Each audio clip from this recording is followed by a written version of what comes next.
tiene por finalidad o tiene por propósito, ¿sí?, conocer lo siguiente: determinar la posibilidad del empleador de poder buscar a alguien para reemplazar y no haya ninguna afectación.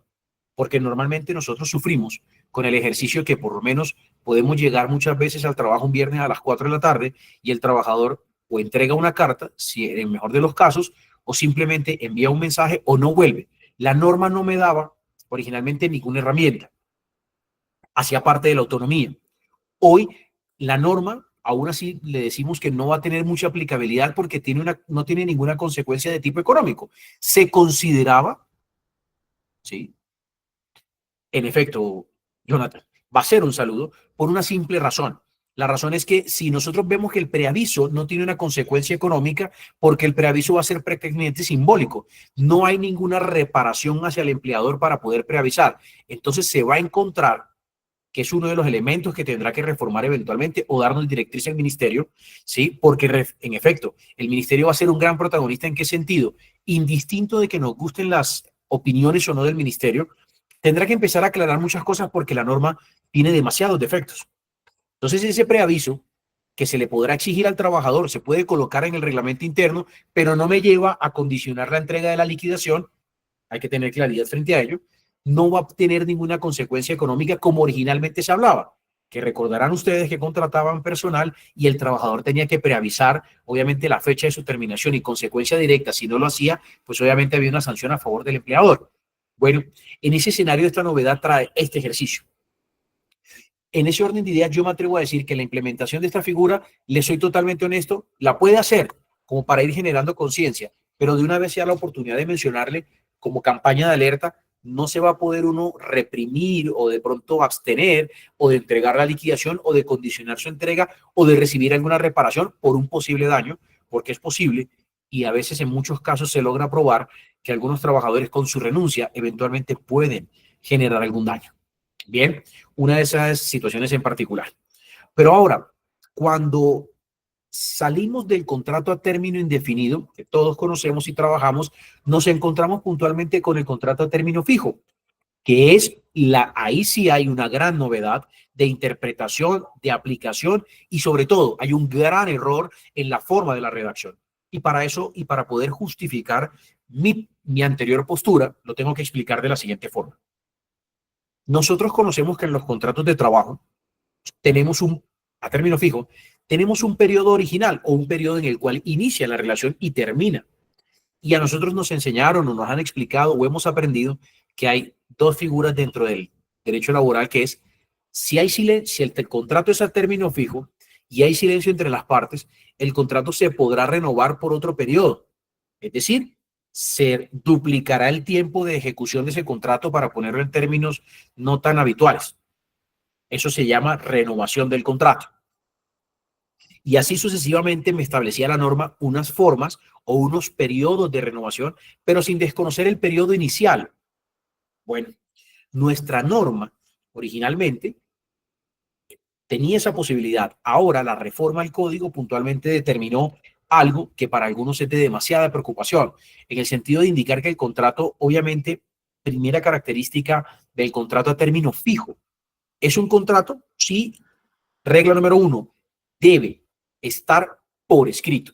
Si el contrato no es por escrito, donde se determine, ojo, debe haber coherencia entre la cláusula donde dice los extremos o cuánto va a durar el contrato versus el título o el rótulo para que no se presente confusión y sea la oportunidad de hacer el llamado, porque desde el punto de vista del litigio, y lo voy a decir aquí, he tenido la oportunidad de estar en ambos escenarios como abogado litigante, asesor de empresa como lo soy, asesor de abogados como también lo soy, y estar en la administración, cuando analizando casos eventualmente, nos encontramos con que a veces se encuentra esa confusión entre un rótulo y el otro. La idea de pronto es acción de mejora, ir corrigiendo, sobre todo con la figura del contrato a término fijo. ¿Por qué?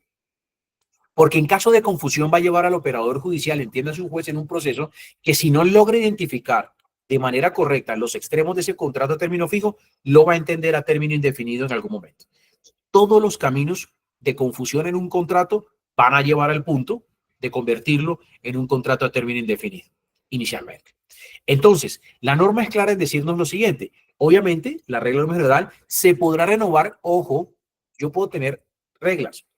El contrato a término fijo, yo lo puedo renovar por un número determinados de periodos, ¿sí? Cuando yo tengo contratos inferiores a un año.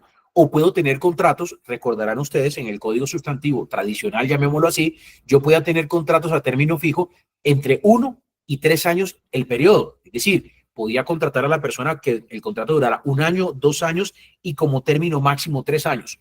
No es habitual utilizarlo, pero no dejaba de desconocer la norma la posibilidad que se podía presentar.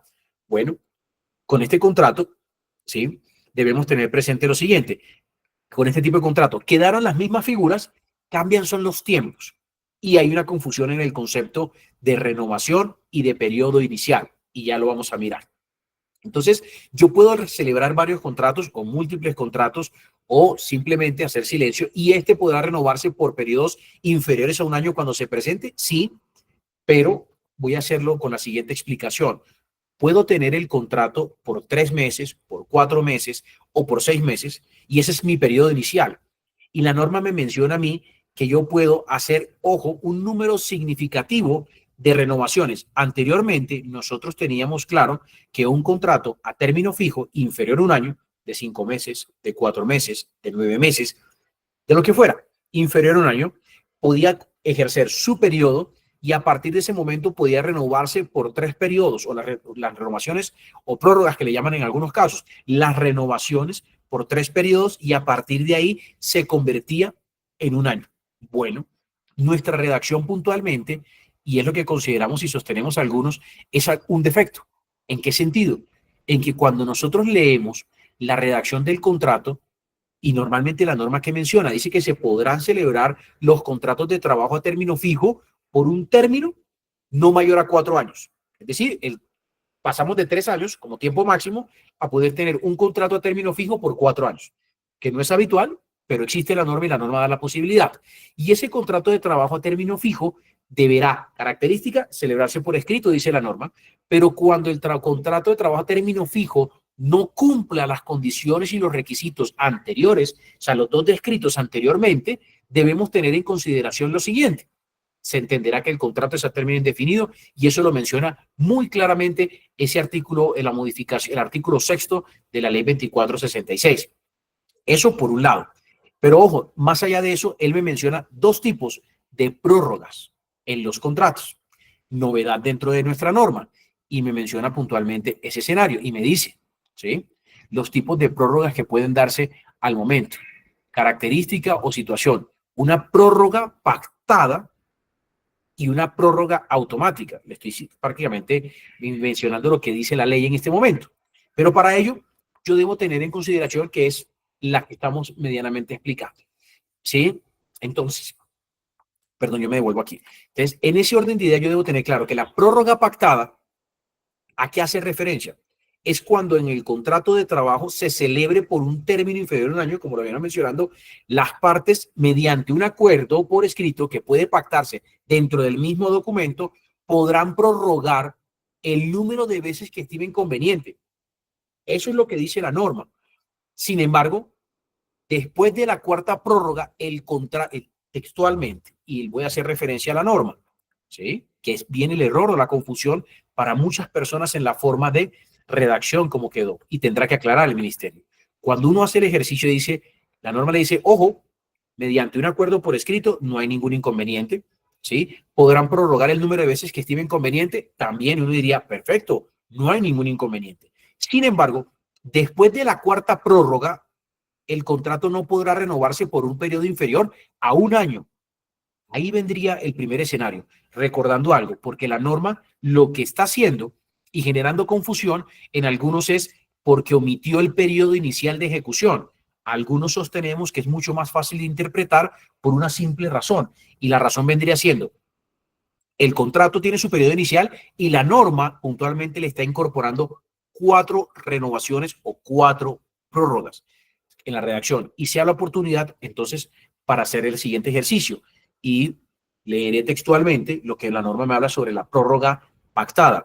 Ustedes de pronto podrán tener esa ley en sus computadores en este momento y también podrán hacerla incluso la lectura conmigo. Cuando el contrato de trabajo se celebre por un término inferior a un año, las partes mediante acuerdo escrito, aquí haré una aclaración también, que será la siguiente. Podrá estar dentro del contrato que por silencio podrá renovarse hasta los 4 periodos, como dice la norma, o por acuerdo aparte se empezará a hacer la respectiva renovación por ese formato, un formato por escrito. Podrán prorrogar el número de veces que estimen conveniente, obviamente con la limitante que vamos a mirar. Sin embargo, después de la cuarta prórroga, no me habla de periodo inicial, me habla después de la cuarta prórroga, el contrato no tendrá, no podrá renovarse por un periodo inferior al año. Es decir, si yo tengo un contrato a 3 meses, a 4 meses, a 6 meses, tengo mi periodo inicial, jurídicamente hablando. Ya lo ejecuté. A partir de ese momento tendré 4 prórrogas. Es decir, 4 vigencias más al periodo original. Exactamente, Jonathan. Esa es la respuesta, como lo dice el compañero en el chat. La respuesta práctica uno diría, ok, serían 5 periodos, de los cuales uno es el periodo inicial y 4 son las renovaciones. ¿Sí? Y a partir de ese quinto periodo o cuarta renovación, ¿sí? Periodo inicial, más las 4 renovaciones, que vendrían siendo más o menos 5 periodos. A partir de ese quinto periodo, el contrato vendrá a ser de manera de un año. Pero también, novedad en la misma norma, ¿sí? En ningún caso podrá superarse, dice la norma, en otras palabras, superar el término máximo de 4 años previstos en este artículo para los casos de los contratos vigentes. Este límite máximo se contabilizará a partir de la entrada en vigencia de la presente ley. Y ahí es donde empezamos jurídicamente a tener problemas por una razón en particular. Y la razón en particular no es nada diferente, ¿sí? La respuesta inicial no es nada diferente que va a decir es a partir de cuánto. Debemos recordar, y también les compartiré, o de pronto es posible que usted ya lo tenga, porque las redes sociales y WhatsApp es un elemento, es un excelente conductor de la información. El Ministerio del Trabajo salió con un comunicado en el cual indicó la vigencia, hizo un cuadro explicativo sobre qué normas entraban en vigencia y cuáles demoraban su implementación.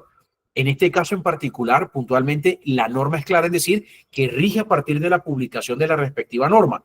Pero la pregunta que algunos se hacen es, ojo, si yo estoy arrancando los contratos a término fijo ahorita y se me está acabando uno y acabó de entrar la norma, me cobija esta nueva norma para la aplicación de los contratos a término fijo de manera posterior. ¿Se terminarán haciendo las 4 prórrogas o simplemente debo esperar a que se me acaben las prórrogas que yo venía en vigencia del régimen anterior, es decir, del código sustantivo que usted y yo conocimos?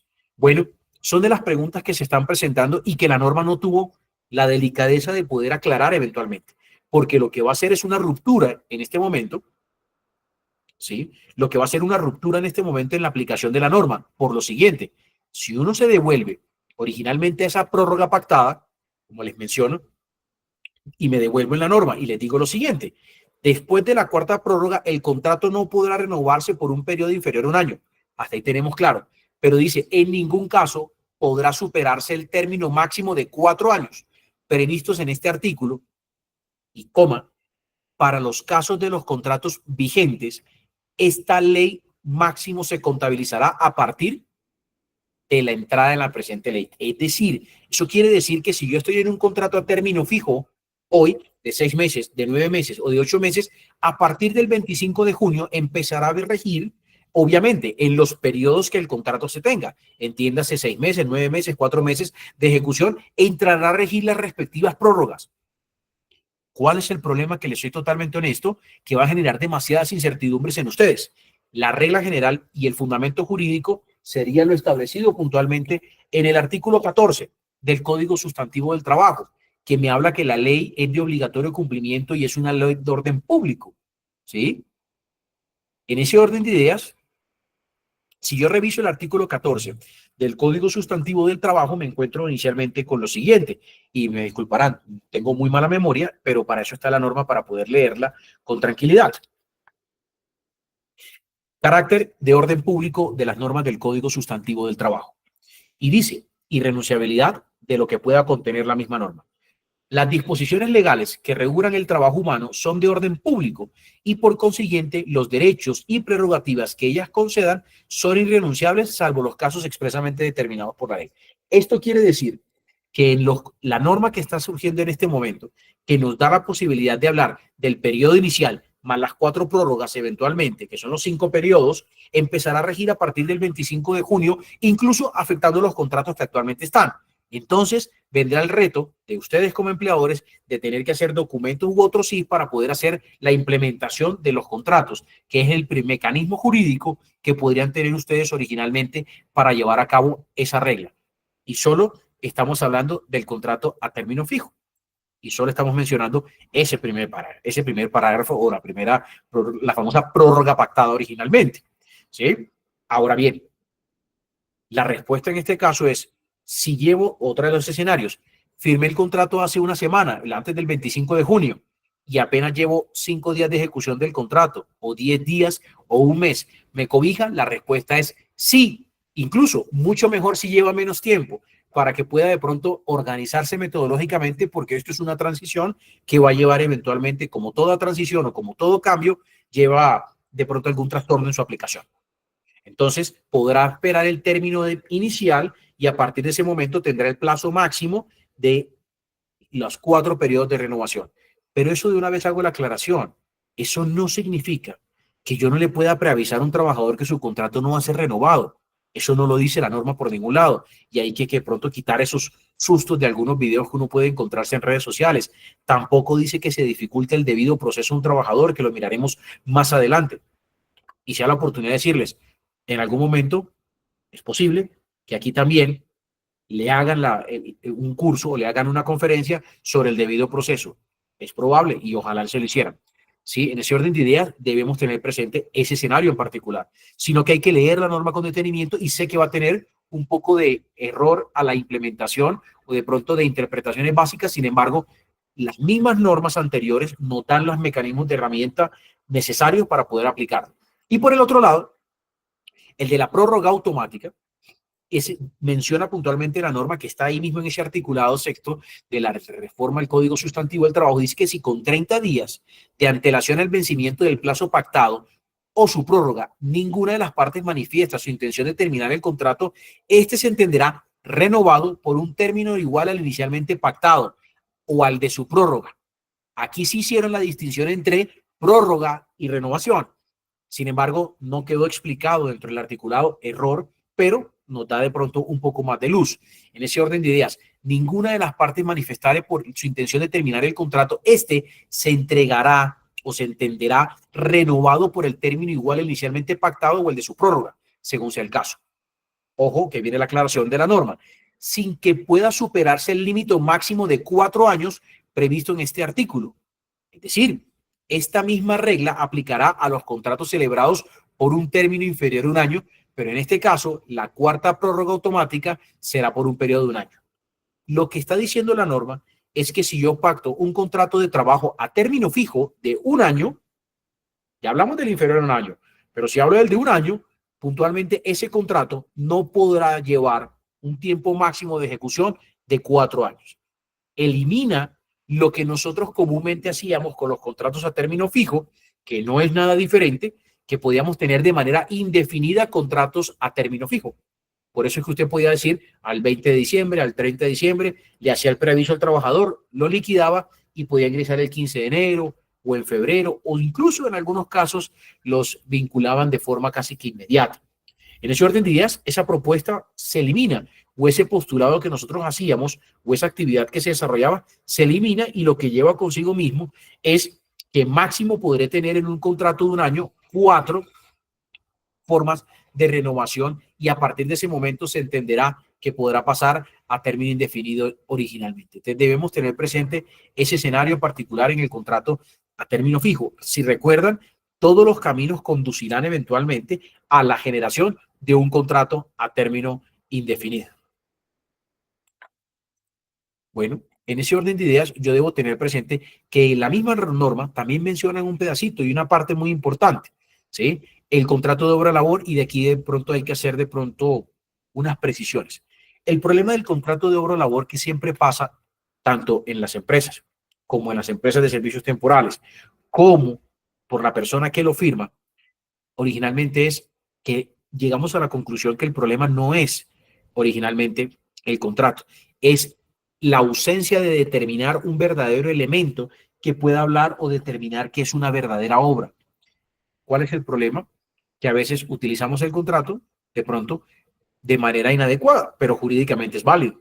Entonces, eso fue lo que llevó a que se creara eventualmente esta norma para reafianzar o reafirmar la obligatoriedad de poder utilizar de manera correcta y adecuada, en este caso, o ser cada vez utilizar menos la figura cuando no corresponda.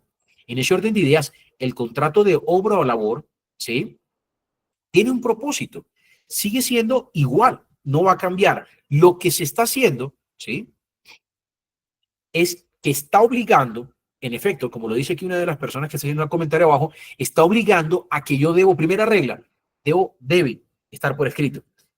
Sé que excepcionalmente nos han dicho, sí, pero si se logra probar en un proceso judicial que era verbal el contrato de obra labor, sí, pero eso ha sido 2 casos que han llegado al máximo órgano de cierre para los abogados, que es la Corte Suprema de Justicia. Pero son casos plenamente aislados donde el juez determinó y dijo, en efecto, sí, aquí hay verdaderamente un contrato que incumplió con el requisito de que fuera por escrito.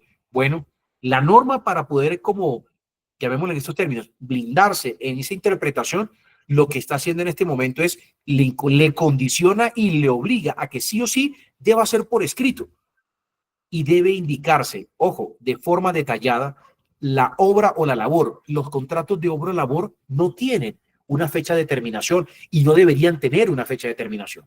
Por el contrario, lo que deben tener es quien me determina o me diagnostica o me limita la ejecución de la actividad, es en este caso el tipo de actividad que yo desarrollo.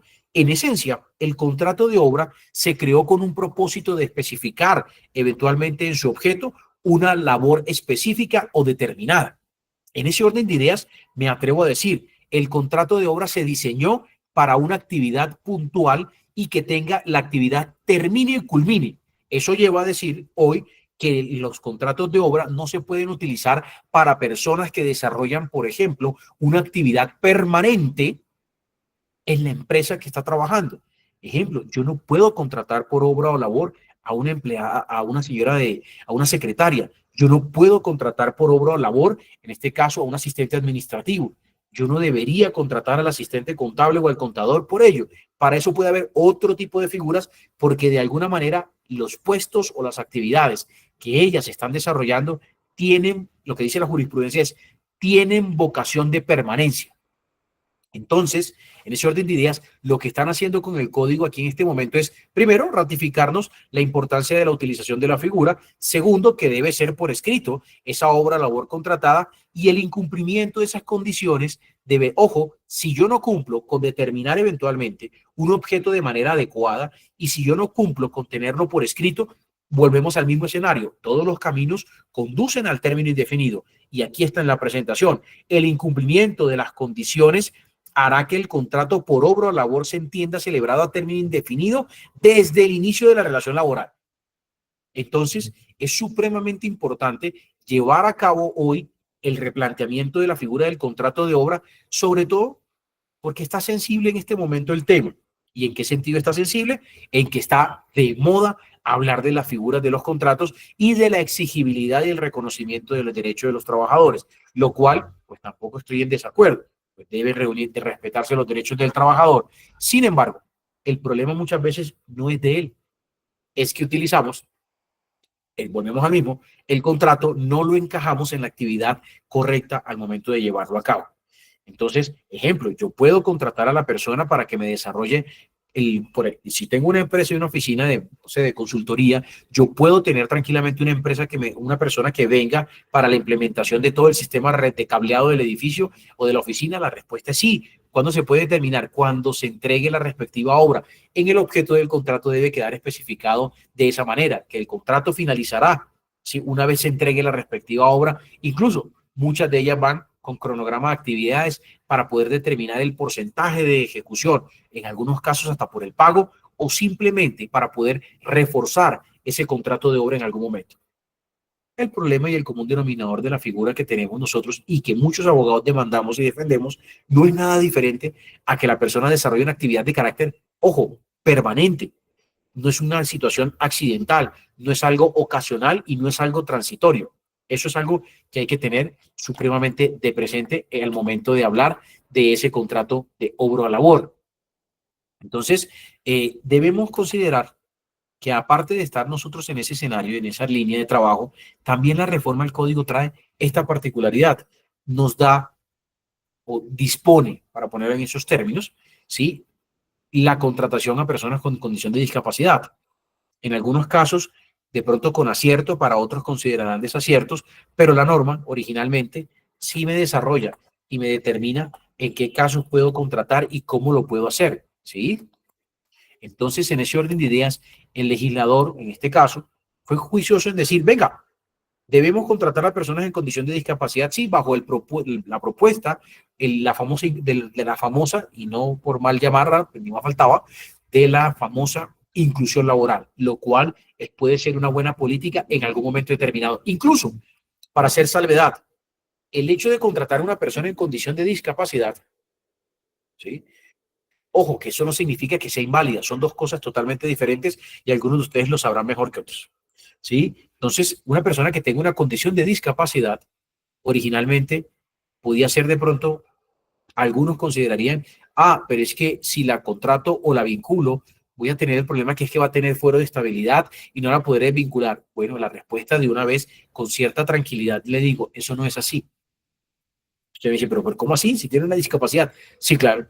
Lo que ha dicho la Corte Constitucional y la Corte Suprema de Justicia en esos casos, cuando el empleador contrata al trabajador teniendo conocimiento de la condición física, psíquica, sensorial, emotiva que pueda tener o con la discapacidad, esta no se va a convertir en la traba para dar la terminación del contrato y no será objeto de estabilidad laboral esa causal. Podrá haber otro escenario, pero ese en particular no lo es. Resultado del ejercicio, porque el empleador está conociendo desde el comienzo la condición y no fue impedimento para la vinculación, lo cual se presume, ojo, es presunción, se presume que no será un motivo para la terminación, porque con base él conoció y lo contrató así.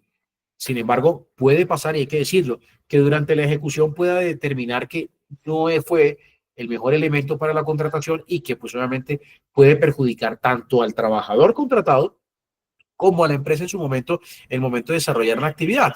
Digamos que ese sería, digamos que el escenario a considerar originalmente, pero nos obliga a tener una cuota, para ponerlo así, y hablamos de hasta de 500, cuando tengamos hasta 500 trabajadores, mínimo 2 trabajadores con discapacidad por cada 100.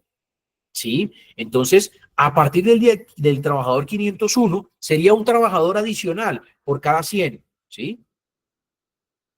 Ojo, de carácter temporal, la norma prevé que es una aplicación, y como lo dice en el cronograma, será una aplicación progresiva, será optativo, ojo con esto, por el primer año de expedición de la norma, entiéndase del 25 de junio al 25 de julio del 2026 será optativo. A partir de esa época será obligatorio. ¿Cuál es el consejo? Ir mirando, sin afán, ir mirando eventualmente la obligatoriedad que pueda, perdón, la posibilidad de implementarlo y hacer las adecuaciones necesarias, porque sí o sí te va a tocar la disposición en algún momento. Y en algunos casos en particular, la misma norma prevé la posibilidad de monetizar. Sin embargo, yo me atrevo a decir algo. Sé que tendrán que salir, ¿sí? Sé que tendrán que salir varias situaciones en particular por parte del ministerio. ¿Por qué le digo eso?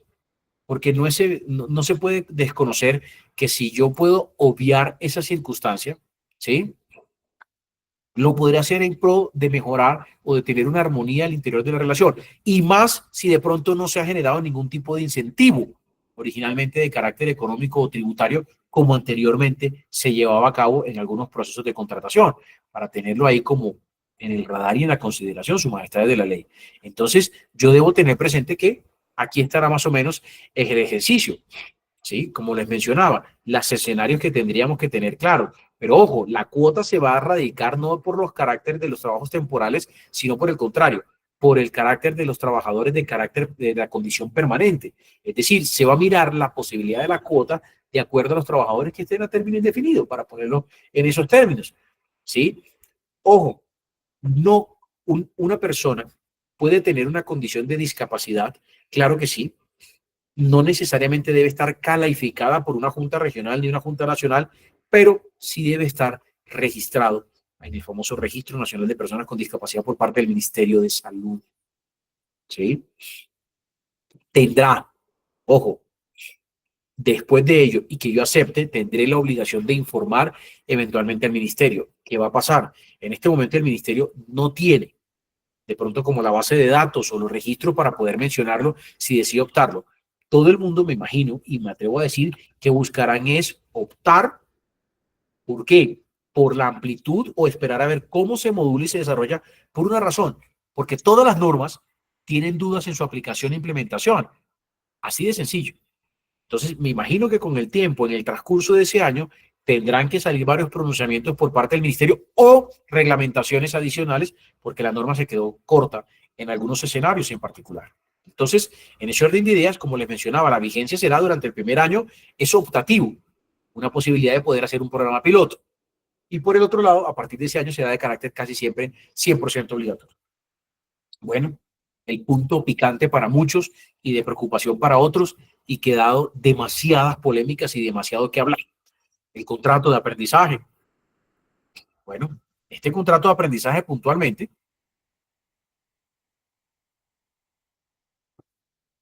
debemos considerar un antecedente para poder hablar del contrato de aprendizaje. Algunos sostenemos que el contrato de aprendizaje de por sí solo, primero, como contrato jurídicamente hablando, pues no tiene ninguna diferencia entre comillas como contrato de un contrato laboral. Sin embargo, cuando miramos ya más al detalle o con cierto detenimiento, nos tenemos que encontrar con algo, que ahí sí va a cambiar en el objeto o las funciones, las condiciones y las calidades, porque no podemos desconocer originalmente la experiencia de alguien de 10, 12 o 15 años o alguien que está en un proceso de formación que pueda eventualmente hacer esa actividad. Pero puede pasar, puede presentarse situaciones donde no se dé así y vamos a tratar originalmente de mirar esa circunstancia. Entonces el contrato de aprendizaje y la naturaleza de la esencia, pues no le hace otro escenario diferente a convertirlo en un contrato de trabajo, sus majestades, de la ley. ¿Sí? Y adicional al ejercicio que lo va a convertir eventualmente en un contrato de trabajo, lo que va a llevar también en este escenario en particular no es nada diferente a la posible, y es el ideal, la posible incorporación de la fase de aprendiz a eventualmente la profesionalización en una actividad. Pero nosotros no debemos desconocer algo en particular. Y lo que no debemos desconocer no es nada diferente que muchos, para no decir que casi todos, no pasan de la fase, por ejemplo, formativa a la profesional dentro de la misma organización. Simplemente, no todos, simplemente cumplen con su proceso, con su procedimiento y continúan su vida. Pueden hacerla de carácter profesional en otras instituciones, claro que sí, en otras empresas, pero por supuesto. Pero el contrato de aprendizaje por sí solo se consideraba con los elementos del contrato laboral, pero no era un contrato laboral. Hoy esta norma me los obliga y me los convierte en un contrato laboral puro y duro, para ponerlo en estos términos. ¿Sí? Ojo con eso. Ese contrato, la regla general es que debe ser un contrato a término fijo. Y esa es la especificidad de ese contrato, por los respectivos periodos que obviamente conocen ustedes, incluso mucho mejor que uno, eventualmente en el desarrollo de la actividad, tienen unos periodos fijos de ejecución de las actividades que van a desarrollar. ¿Sí? De igual manera, como situación en particular o consecuencia de ese contrato, viene una regla o una situación. No se genera modificación frente a la estructura o la forma de consecución del cálculo para la cuota, pero sí tiene, y la vamos a mirar más adelante, sí tiene un impacto monetario en costos. Pero más allá de eso, eso lo miraremos más adelante, pero más allá, ese contrato de aprendizaje, ojo, no podrá exceder originalmente el término, más del término de 3 años, por cualquier circunstancia que usted lo quiera condicionar, que de pronto termine el contrato, termine su fase electiva, su fase productiva y lo quiera vincular y de pronto cometas la imprudencia jurídica, diríamos algunos, de sostener la ejecución de esa forma, bajo ninguna circunstancia ese contrato podrá pasar un periodo de ejecución de 3 años o el término mínimo, ¿sí? El término en el cual extenderemos sería 3 años originalmente, para ponerlo ahí de consideración frente al ejercicio. Pero ojo, Ese contrato tiene unas implicaciones en esta reforma y tiene unos elementos que se empiezan a incorporar, dándole esa connotación de contrato de trabajo, fusionando las dos figuras. Y debemos tener presente la separación, ojo, con el concepto. Si se dan cuenta, al momento de la redacción, él viene con una evolución, ¿sí? Viene un escalonamiento de adquisición de derechos al momento de la vigencia para convertirlo y volverlo par del contrato de trabajo como cualquier trabajador. Si nosotros miramos en la fase, ¿sí?, tradicional, podríamos inicialmente mencionar en el primer escenario tradicional, una fase electiva sería el 75% del salario mínimo. Sí, claro, en la fase práctica sería el 100% del salario mínimo que recibiría como apoyo de sostenimiento. Pero si yo miro en la fase electiva, me encuentro que el aprendiz siempre debe estar cubierto, en este caso en particular, por los dos primeros elementos de protección inmediata, salud y riesgos laborales, su campo de experticia, ¿sí? Sin embargo, en la fase práctica, yo debo tener presente que es donde lo equipara a todo trabajador y es donde se empieza a deconstruir el concepto del contrato natural de aprendizaje que tenemos y son los costos asociados que hoy tenemos. Aquí más adelante está con números cuánto podría costar al día de hoy con y sin, ¿sí? Entonces yo debo tener en consideración que, ¿qué pasa? De los contrapesos, y sea la oportunidad de decirlo, son de las contradicciones extrañas que puede traer la norma, porque desde el punto de vista del costo nominal son más o menos más de 2 millones de pesos, 2 millones 200, 2 millones 300, para ponerlo en esos términos, ¿sí? Pero si yo me pongo a mirar la cuota de monetización que me permite a mí no tener al pasante en la práctica, es de 1.5 salarios. Algunos sostenemos que hubo un problema, ¿sí? Sí, señora, ya vamos a mirarlo. Algunas personas, cuando empezamos a hablar de este ejercicio, te dicen, oye, es que vale 1.5 sostener la cuota monetizada. Pues el efecto contrario va a llevar que en algunas empresas innegablemente van a llevar al ejercicio de monetizar eventualmente la cuota porque le sale desde el punto de vista de costos un poco más barato. Eso es por percepciones y cada uno de ellos en particular podrá absolverlo o resolverlo, para ponerlo en esos términos, ¿sí? En ese orden de ideas se podrán ir adaptando algunos. Algunos tomarán la medida de monetizarlo, otros no lo tomarán, o simplemente el efecto más natural y contradictorio que pueda presentarse en este momento es que el gobierno, al ver eso, que es la primera evaluación de estos 6 meses, al ver esas circunstancias, es posible que pueda modificar eventualmente el monto de la monetización y aumentarlo para que pueda equipararse y obligue eventualmente al empleador. Es una disposición, una posibilidad, pero son de los escenarios que tenemos. Hoy la respuesta vendría siendo, sí, la respuesta vendría siendo en este ejercicio, uy, Elizabeth, ya vamos a hablar de eso por dos razones en particular. Ya lo menciono desde el punto de vista práctico, ¿sí? Porque hay un problema de vigencia y de aplicación de la norma, porque una entidad dice una cosa y otra entidad dice otra. Ya vamos para allá. Pero ese 1.5 algunos van a optar por poder hacerlo. Y es innegable y eso se va a ver reflejado en las próximas estadísticas. Se acordarán de este servidor, en algún momento van a decir, oiga, sabe que sí, el tipo ese tenía razón. Lo más probable es que empiece a disminuir la vinculación de aprendices por una simple razón monetaria, no es otra explicación. Si a ti te dicen que es más barato 1.5 salarios que 2 millones y medio, 2 millones 400, más las implicaciones que tiene, porque el contrato va a haber incapacidad, podrá haber licencias, podrá haber permisos, podrá haber procesos de calificación, podrá haber embarazos, podrá haber muchas circunstancias que puedan presentarse, aparte de las no regladas, que son muchas, ¿sí? Nos encontraremos originalmente que la cuota va a ser la medida o la reacción más lógica para algunos. Bueno, eso no es que uno esté a favor o en contra, sino que es la obligación de mirar todos los escenarios. Cuando de pronto estamos trabajando en estos temas, asesorando ambos campos, casi que los tres, para no decirlo, gobierno, empleador, trabajador, porque en eso es lo que estamos trabajando. ¿Sí? En ese orden de ideas, debemos tener presente que va a ser mucho más barato en ese escenario, con la ausencia de reglamentación, porque no podemos desconocer la gran ausencia de reglamentación que puede existir. Entonces, perdón, debemos tener presente lo siguiente con este sujeto, con este personaje dentro de la historia, que viene un problema mayor. El contrato de aprendizaje, ¿cuándo empieza a regir? ¿Cuándo empieza? ¿Sí? Correcto. Si miras acá, originalmente va a empezar a presentarse, tendrá que salir, discúlpeme la expresión, o una resolución del ministerio, o un concepto del ministerio, o en su defecto del SENA, un comunicado haciendo demasiadas explicaciones y aclaraciones para la aplicación correcta. Por el siguiente caso práctico. Empresa tiene trabajadores del SENA en este momento, tiene aprendices en el SENA, del SENA en este momento.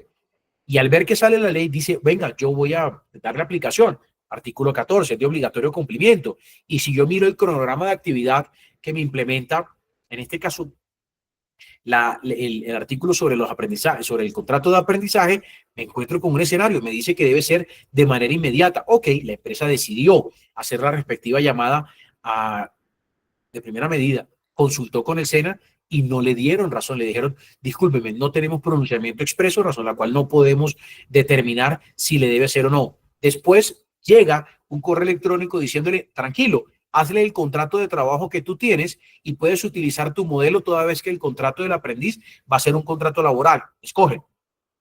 Está bien. Y de forma posterior, al hacer la afiliación, que es lo más natural que pueda tener un trabajador, ¿cierto? La afiliación a la seguridad social, pues el operador le manifestó, mire, no tengo cómo vincular, no tengo la habilitación de la planilla para hacer la cotización versus la modalidad de trabajador que usted me menciona y en las características o especificaciones que usted me menciona. Debemos esperar. Entonces, la primera pregunta que le surge es decir, doctor, ¿qué hago? La respuesta en este caso es ceñirnos a la regla del ejercicio básicos de ausencia de regulación. Y cuando hay ausencia de regulación, yo debo cumplir medianamente con la intención de darle cumplimiento a la norma, que en este caso es tener al trabajador, a la persona, en este caso practicante y a trabajador, con su contrato de trabajo, con las respectivas 2 consultas a las entidades para que el día que haga el requerimiento del ministerio, porque tendrá que hacer una aclaración, sería responder eventualmente diciendo, mire, yo intenté, pero he intentado, pero no he podido, porque la norma no es clara y hay que decirlo y no significa que usted me diga, pero no me contestó nada a mi pregunta eventualmente. No, es que el problema no va a ser ni siquiera de quien está hablando en este momento, por más que pudimos leer y estudiar o que puedo leer y estudiar la norma con los posibles argumentos, no hay aplicación directa por una razón. La norma tiene demasiados vacíos en su implementación, por 2 razones, por una persona que me escribió ahorita en el chat y alcancé medio a mirar antes de que se fuera la notificación. Si la persona ingresó hoy a su pasantía, a su práctica, eventualmente, ¿sí? A su fase selectiva, llamémosla así, de ese orden de ideas, ¿le puede cobijar? La respuesta sería sí. Pero el problema no es ese, el problema es que le podrás pagar la cuota, pero no lo puedes afiliar a la Seguridad Social todavía. Primer escenario. Segundo, el pasante viene con el régimen anterior y la norma acaso a regir hoy y de pronto pasó de la fase electiva a la práctica o productiva. ¿Sí? ¿Lo puedo afiliar? Claro que lo podrías afiliar porque la norma entraría a regir hoy. Sin embargo, la plataforma no está disponible para ello. Pero no exonera que hagas el pago respectivo y de las prestaciones sociales a que pueda tener eventualmente el ejercicio. Si yo me pongo a mirarlo frente a la norma en particular, cuando revisamos la norma, ¿sí? Si nosotros revisamos la norma, nos vamos a encontrar demasiadas inconsistencias en la forma de la redacción, ¿sí? Por una razón. Si yo reviso el artículo 21 de la 2466, que me habla puntualmente, que modifica la naturaleza del contrato de aprendizaje, originalmente del artículo 81, lo modifica puntualmente del Código Sustantivo del Trabajo, él me menciona unas condiciones y me menciona unas características, ¿sí? Sin embargo, no es clara en la vigencia y la aplicación. Si yo reviso la norma, me voy a encontrar, ¿sí? Con una condicionante. Obviamente que el condicionante está en que no tiene cómo se va a afiliar al sistema de seguridad. Solo menciona afílielo, pero no está habilitado. Lo otro, si bien es cierto el código rige a partir de su publicación, el tema está que la persona en este momento, el empleador, ¿qué hace si de pronto quisiera monetizar al trabajador, a esa cuota de aprendiz? Dice, entonces se acaba la práctica para él y lo monetizo.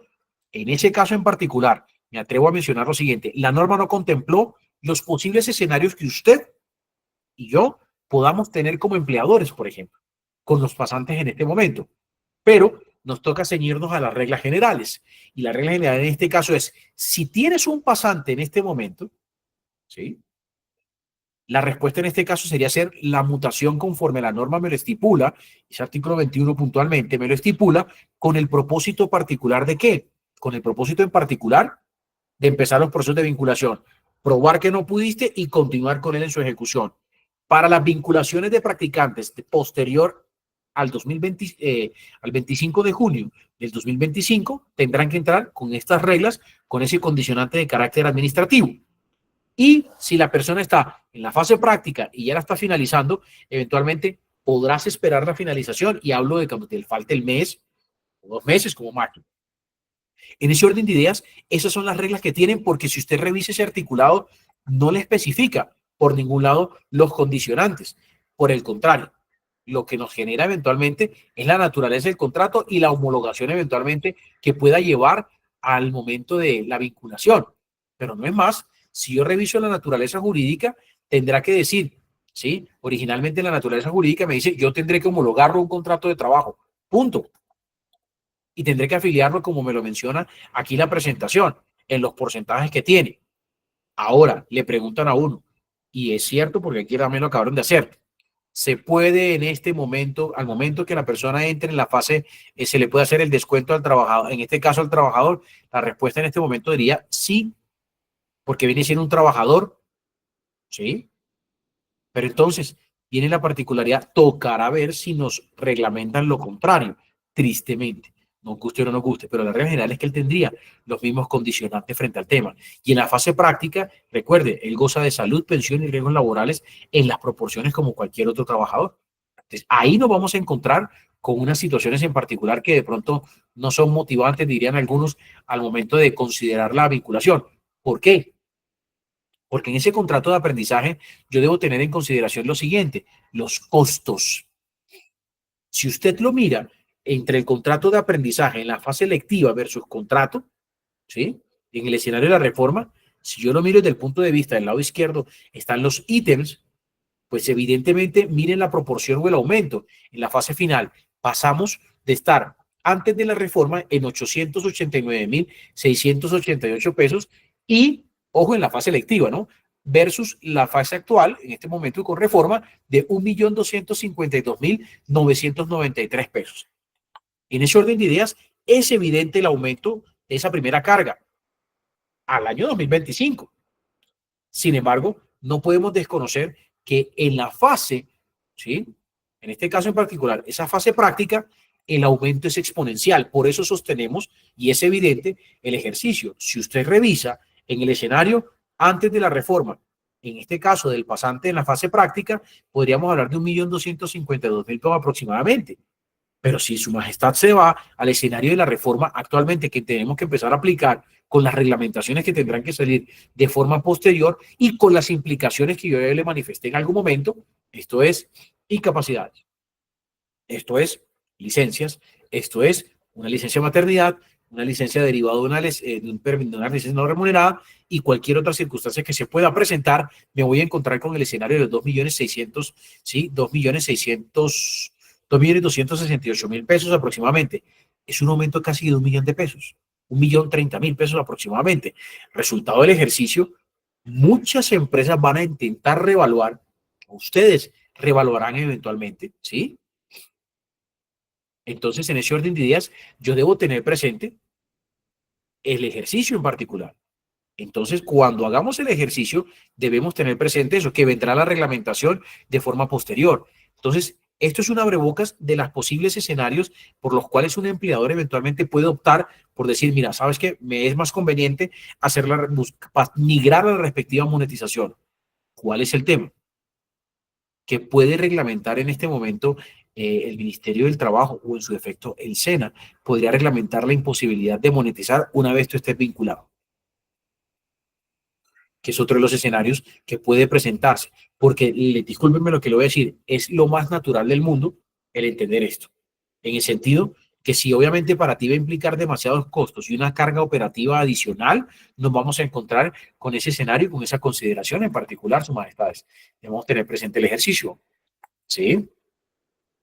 Eso es una de las reflexiones que hay que tener claras. No hay que satanizar el ejercicio, pero no podemos desconocer que es un cambio en el cual debemos adaptarnos de manera progresiva con un propósito en particular. Y el propósito en particular no es nada diferente a que tendrá que presupuestarse algunos escenarios al momento de llevar a cabo la implementación de este tipo de programas, aparte de la reglamentación que surja. Bueno, Dentro de esa dinámica o multiplicidad de temas que debemos ir abordando, porque pueden ser objeto de múltiples conversaciones tema por tema, porque tiene de pronto demasiados elementos para analizar, entramos en un escenario que sé que puede ser de preocupación para algunos, que es, o de conocimiento para algunos, las jornadas y los recargos. En este caso, yo debo identificar, como usted ya lo sabe, pasaré rápidamente en este caso, pero sin desconocer lo siguiente. Sabemos que la norma originalmente ha venido con una disminución progresiva de muchas circunstancias. Debemos reconocer que anteriormente la jornada era hasta el día, era hasta las 6 de la tarde. Hoy estamos hablando eventualmente que la jornada podía darse hasta las 10 de la noche y se ha ido haciendo desmonte progresivo de la misma. Pasamos de 10 a 9. En este momento estamos con la reforma, eventualmente la ley 2101 con un desmonte progresivo también de horas. Estamos hablando de que la jornada diurna estará compuesta originalmente, ojo, la jornada diurna estará compuesta por el horario comprendido entre las 6 de la mañana y las 7 de la noche. Y de igual manera la jornada nocturna será a partir de las 7 de la noche hasta las 6 de la mañana. ¿Esto a qué va a llevar originalmente? ¿Sí? Ojo, primera condicionante o primera característica, corre la ejecución en el tiempo, no opera de manera inmediata. Pero más allá de que opere de manera inmediata o no, va a llevarnos a nosotros a reorganizarnos eventualmente en la forma de estructuración, los que tenemos ese tipo de dinámica de trabajo. Es decir, donde implique unas horas extras o unos recargos, miraremos los ajustes que tendrán que hacerse. Pero por ahora, originalmente, la ley dispone ese ejercicio, pero también nos regula el concepto y la reestructuración de la jornada máxima. Es decir, hay una supresión, hay en este momento una saturación de normas, como la ley 2101 del 2021, reducción de la jornada laboral, la reforma al código sustantivo también nos impone unos cambios que pueden ser de pronto, llamémoslo así en estos términos, traumáticos desde el punto de vista originalmente de la aplicación de tanta normativa, y en algún momento podrá haber choques en esa interpretación, o más allá de choques en esa interpretación, habrá choques en la aplicación porque podrá cometerse el error que una pueda ser contradictoria o genere confusiones al momento de la aplicación. Entonces, la jornada máxima legal, yo debo tener claro hoy que la duración de la jornada máxima eventualmente es de 42 horas a la semana, que es el tope máximo en el cual de la reducción va a llegar, que nos cobijará en el siguiente periodo. Por ahora, estamos en las 44, pero esto me permite hablar de un elemento muy importante, de la flexibilización de la jornada, con el propósito de cumplir originalmente, ¿sí?, la distribución de las horas necesarias en el horario, ojo, en el entendido de lunes a viernes o de lunes a sábado, según tengas en el reglamento. Podrás distribuir eventualmente ese número de horas. Y cuando lleguemos a las 42, una consecuencia y característica de la misma es la eliminación del Día de la Familia. Por ahora, nosotros nos encontramos con 44 horas a la semana, que acabó de empezar hace 3 días originalmente, y sé que ustedes deben estar haciendo los respectivos ajustes, ¿sí? Para ello, apóyense puntualmente en la ley 2101, que es la que me da todo el cronograma, ¿sí? Vamos a responder en el cronograma, en la norma establece un cronograma para la implementación frente al ejercicio. De igual manera, sea la oportunidad de mencionar, como lo acabaron de escribir aquí en el chat, al finalizar la sesión, trataremos de abordar el mayor número de preguntas posible y contestarlas con el propósito de dejar de pronto las dudas que puedan presentarse. En este caso, sí, a partir del 15 de julio se hace la reducción de la jornada, sí, a las 44, y hasta el siguiente año vendrá la reducción a las 42 horas, que es el tope o el punto máximo de reducción. En algún momento, algunas empresas podrán ser afectadas originalmente con ellos, otros simplemente ya tienen otro tipo de horarios de 40 horas y no van a ser cobijados, ¿sí? A la fecha, el Día de la Familia, en efecto, como está aquí en la presentación y aprovechando la pregunta, de una vez la vamos absolviendo, sí está vigente en este momento. Cuando lleguemos a las 42 horas, es decir, en el último periodo de transición conforme lo establece la ley 2101, desaparecerá el Día de la Familia, pues en compensación a esa situación que se pueda presentar o a esa carga que el empleador pueda tener. Paréntesis, ahí había un proceso y un proyecto por parte del señor presidente en algún momento que no se llevó a cabo. Sin embargo, es posible que se presentara no exonera que pueda presentarse a futuro de llegar al punto máximo de reducción de una jornada de 40 horas. Entonces, debemos tener presente lo siguiente. Creería que es un escenario un poco, de pronto, más complejo y terminaría de agudizar la implementación de esta norma si llegara a hablarse de esas 40 horas en particular. Por ahora, solo estamos en el rango de las 44 y cuando lleguemos a las 42, se eliminará eventualmente el respectivo día de la familia. Entonces, en ese orden de ideas, yo debo tener presente algo. Ojo, que en ese escenario en particular debemos tener presente lo siguiente. La jornada, si bien es cierto, aplica para todos, pero la norma también prevé la posibilidad de alguna exoneración y tengo que hacer también precisiones sobre ello, ¿sí? En ese caso en particular, habrá excepciones a la jornada máxima legal para los ejercicios de personas menores de edad, cuando se contraten personas menores de edad, que sabemos que pueden ser en el rango entre los 15 y los 17, tendrán 30 horas, en este caso a la semana, y entre los 17 y hasta el rango de los 18, ese añito podrá tener 8 horas diarias, máximo 40 semanales. También habrá, eh, ya contesto esa pregunta también, también habrá la posibilidad de generar eventualmente los turnos sucesivos, que son las jornadas especiales. Existe todavía, eso no es nuevo, sin embargo lo ratifican en esta norma porque el Código Sustantivo determinaba en su momento la posibilidad de tener los turnos sucesivos de 36 horas, 6 horas diarias, 36 horas semanales eventualmente. Entonces, en ese orden de ideas, esas excepciones y también teniendo claro el famoso concepto, ¿sí?, de los trabajadores con dirección, confianza y manejo. Y ahí quiero hacer una claridad y sea la oportunidad de mencionarlo, tanto en la norma anterior como en esta norma y en todos los casos en particular. La dirección, confianza y manejo tiene unos requisitos particulares. No es cualquier persona, perdóneme la expresión, saber los chismes del compañero o saber los chismes del jefe no lo hace una persona de dirección, confianza y manejo. Contar el dinero como un trabajador de un cajero, para el ejemplo que uno siempre coloca, contar el dinero de un trabajador, en este caso, el cajero de un banco que cuente el dinero, no lo hace de confianza ni de respectivo manejo. Por eso esas tres categorías tienen tres escenarios. El concepto de dirección son las facultades de dirección y orientación que tiene ese trabajador. Es decir, debe tener un rango directivo o coordinador o que tenga personas a cargo. Esa es la dirección, ¿sí? El manejo es la disposición que tiene el trabajador de poder prescindir o no de una relación de trabajo. Es decir, determinar o no un contrato de trabajo, ¿sí? Y la confianza automáticamente es la que se desprende de los superiores, dueños, junta directiva o empleadores hacia esa persona y adicional el reconocimiento de toda la población o de los trabajadores como un jefe o superior. Entonces, no es por solo colocar en la cláusula del contrato de trabajo que una persona es de dirección, confianza y manejo, significa que lo sea. Normalmente, esas personas normalmente esas personas, particularmente, lo que van a hacer en algún momento, se utiliza la figura con el propósito de hacer la exoneración eventualmente de las posibles horas extras. Pero evidentemente, si, si se llega a probar y si se llega a demostrar originalmente que la persona no es de dirección, no es confianza y mucho menos de manejo, eventualmente, pues tendrán que reconocer en los respectivos derechos que a la persona se le hayan disminuido con ocasión a esa presunta figura o condición. En ese escenario yo debo tener presente lo siguiente. Otro de los aspectos de novedad eventualmente en la reforma no es nada diferente que la categoría de los trabajadores con responsabilidad, ¿sí?, de familiares.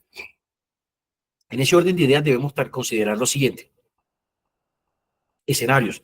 La norma que prevé que existe un reconocimiento, está dándole y es la puerta de un elemento muy importante para algunos, podrá ser un costo, para otros simplemente es un reconocimiento el cual es supremamente importante en nuestra legislación y eso hay que reconocerlo, es de avanzada, ¿sí? Es decir, los trabajadores con responsabilidades familiares hacen referencia puntualmente al cuidado de personas especiales al interior de un hogar como hijos menores, ¿sí?, personas mayores con discapacidad o enfermedades catastróficas o graves. Entonces yo debo tener presente que estas personas muchas veces se quedan directamente al cuidado de esa persona y no tienen ningún tipo de reconocimiento. La norma ha ido previendo la posibilidad y no es solamente por creación de nuestra legislación. La Organización Mundial del Trabajo, en este caso, la Organización Internacional del Trabajo, puntualmente ha hecho énfasis en ese tipo de economías o en ese tipo de reconocimiento para esas personas. Resultado del ejercicio en particular, es indispensable tener claro que el trabajador debe acreditar originalmente el rol de cuidador. total, y hablar de la posibilidad de la distribución. Sin embargo, es una norma que apenas está en construcción, podríamos decirlo, porque solamente se colocó aquí con muy poca y vaga reglamentación, pero será una norma que llevará reglamentación futura para reconocer ese tipo de actividades como trabajo, como laborales. La respuesta es sí, porque en algunos casos no podemos desconocer que hay personas que han hecho prácticamente al lado su vida para poder estar al cuidado de una persona y responder, pero no reciben ninguna retribución de carácter económico. Ojo, tendrá que ser eventualmente en los casos como lo mencionamos, que de pronto de un núcleo familiar determinado, no es que alguien se dedique a cuidar personas porque sí y ya tenga que tener algún derecho, no, por el contrario, los trabajadores con responsabilidades familiares de un cuidado son las personas, por eso la norma tiene esa categoría, hijos menores, personas mayores con una posible discapacidad dentro de un núcleo familiar determinado. De lo contrario, estaríamos hablando de cualquier otro tipo de figura. Eso es una de las novedades que puede tener, literalmente no abstraer de ninguna otra normativa, sino por el contrario, fue objeto de creación, obviamente, con el apoyo del asidero, en este caso de normativa internacional frente al tema. Esos cuidadores, particularmente, ¿sí?, podrán tener esa condición y deberán encontrarse dentro del primer grado o segundo grado de consanguinidad civil o primero de afinidad. Es decir, tíos, primos, hermanos que de la persona con la que esté siendo objeto eventualmente de derecho a ese beneficio. Y, ojo, también podrá darse, no es porque cualquier persona lo pueda hacer, sino se podrá solicitar o se podrá hacer eventualmente, ojo, siempre que la naturaleza del cargo también lo permita. Esos trabajadores originalmente de la familia, o en este trabajo, sí, estos cuidadores, porque son cuidadores trabajadores realmente, sí, eh, podrán acceder eventualmente a un acuerdo con el empleador, es decir, tener que crearlo con el presunto o futuro empleador para hablar de unos horarios, una flexibilidad en los mismos, es decir, los términos y condiciones que eventualmente puedan presentarse en la ejecución de su contrato. En efecto, eso es muy sumeramente lo que hace la referencia a la norma, particularmente frente al tema de los cuidadores. Ahora, punto polémico o que de pronto para algunos nos genera de pronto bastante preocupación y detenimiento en la norma, las horas extras.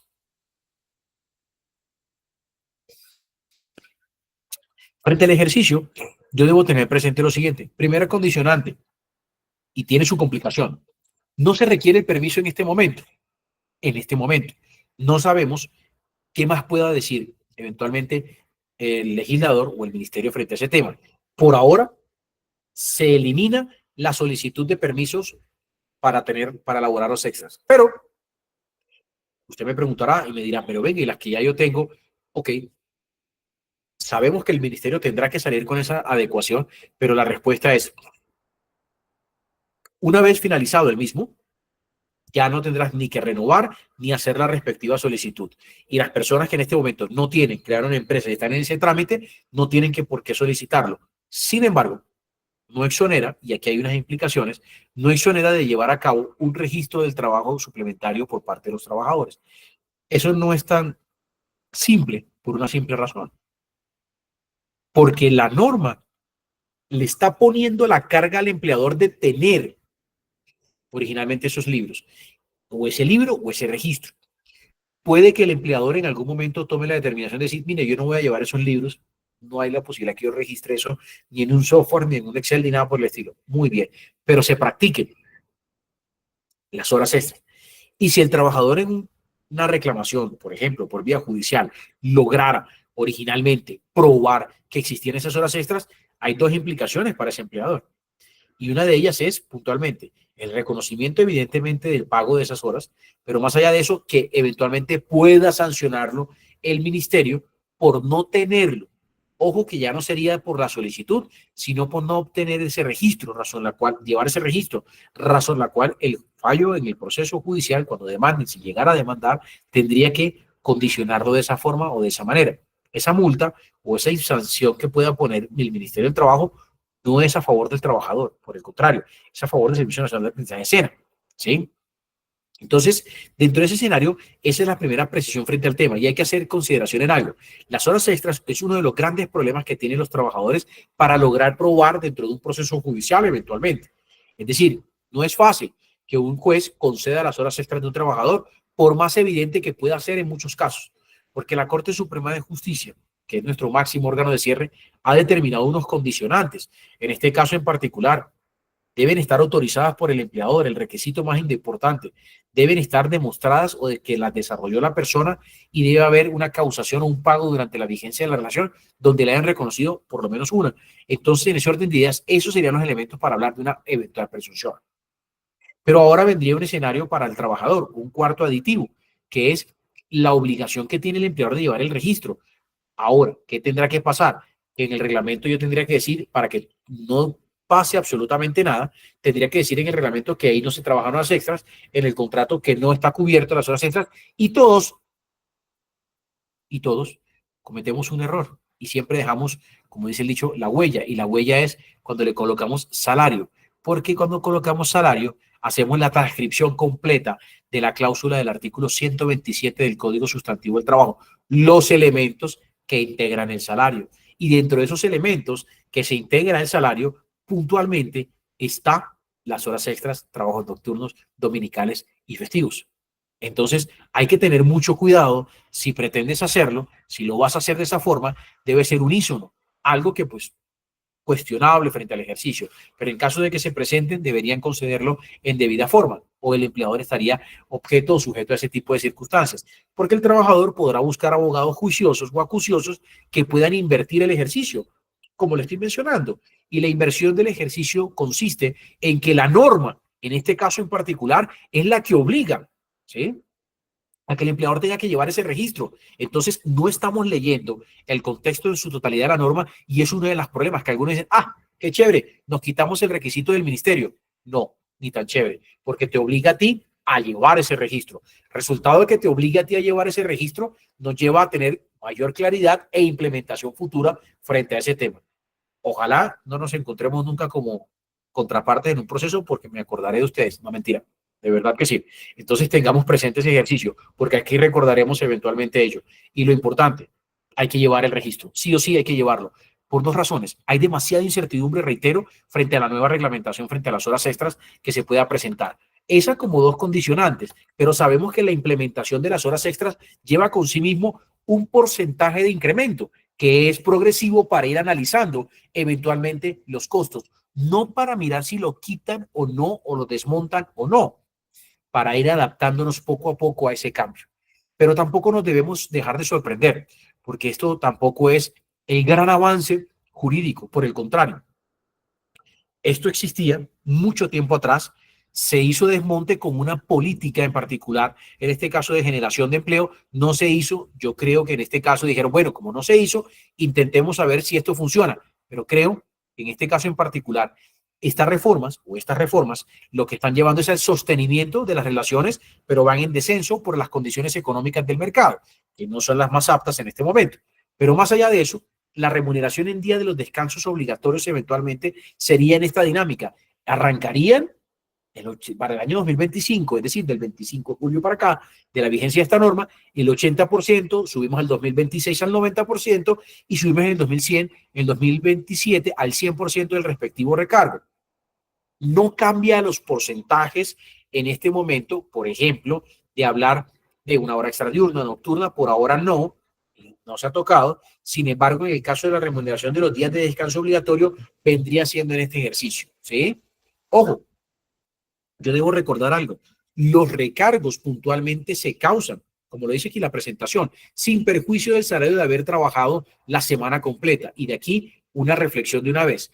Pasa cuando el trabajador, si labora la jornada completa, ejemplo, él venía habitualmente, pero por efecto de que no asistió a un trabajo o no asistió a por alguna circunstancia no asistió al lugar de trabajo, automáticamente, si fue de manera injustificada, el empleador descontará el día de salario, se descompleta la jornada ordinaria y pierde el respectivo dominical para poder tener presente y hacer esa aclaración.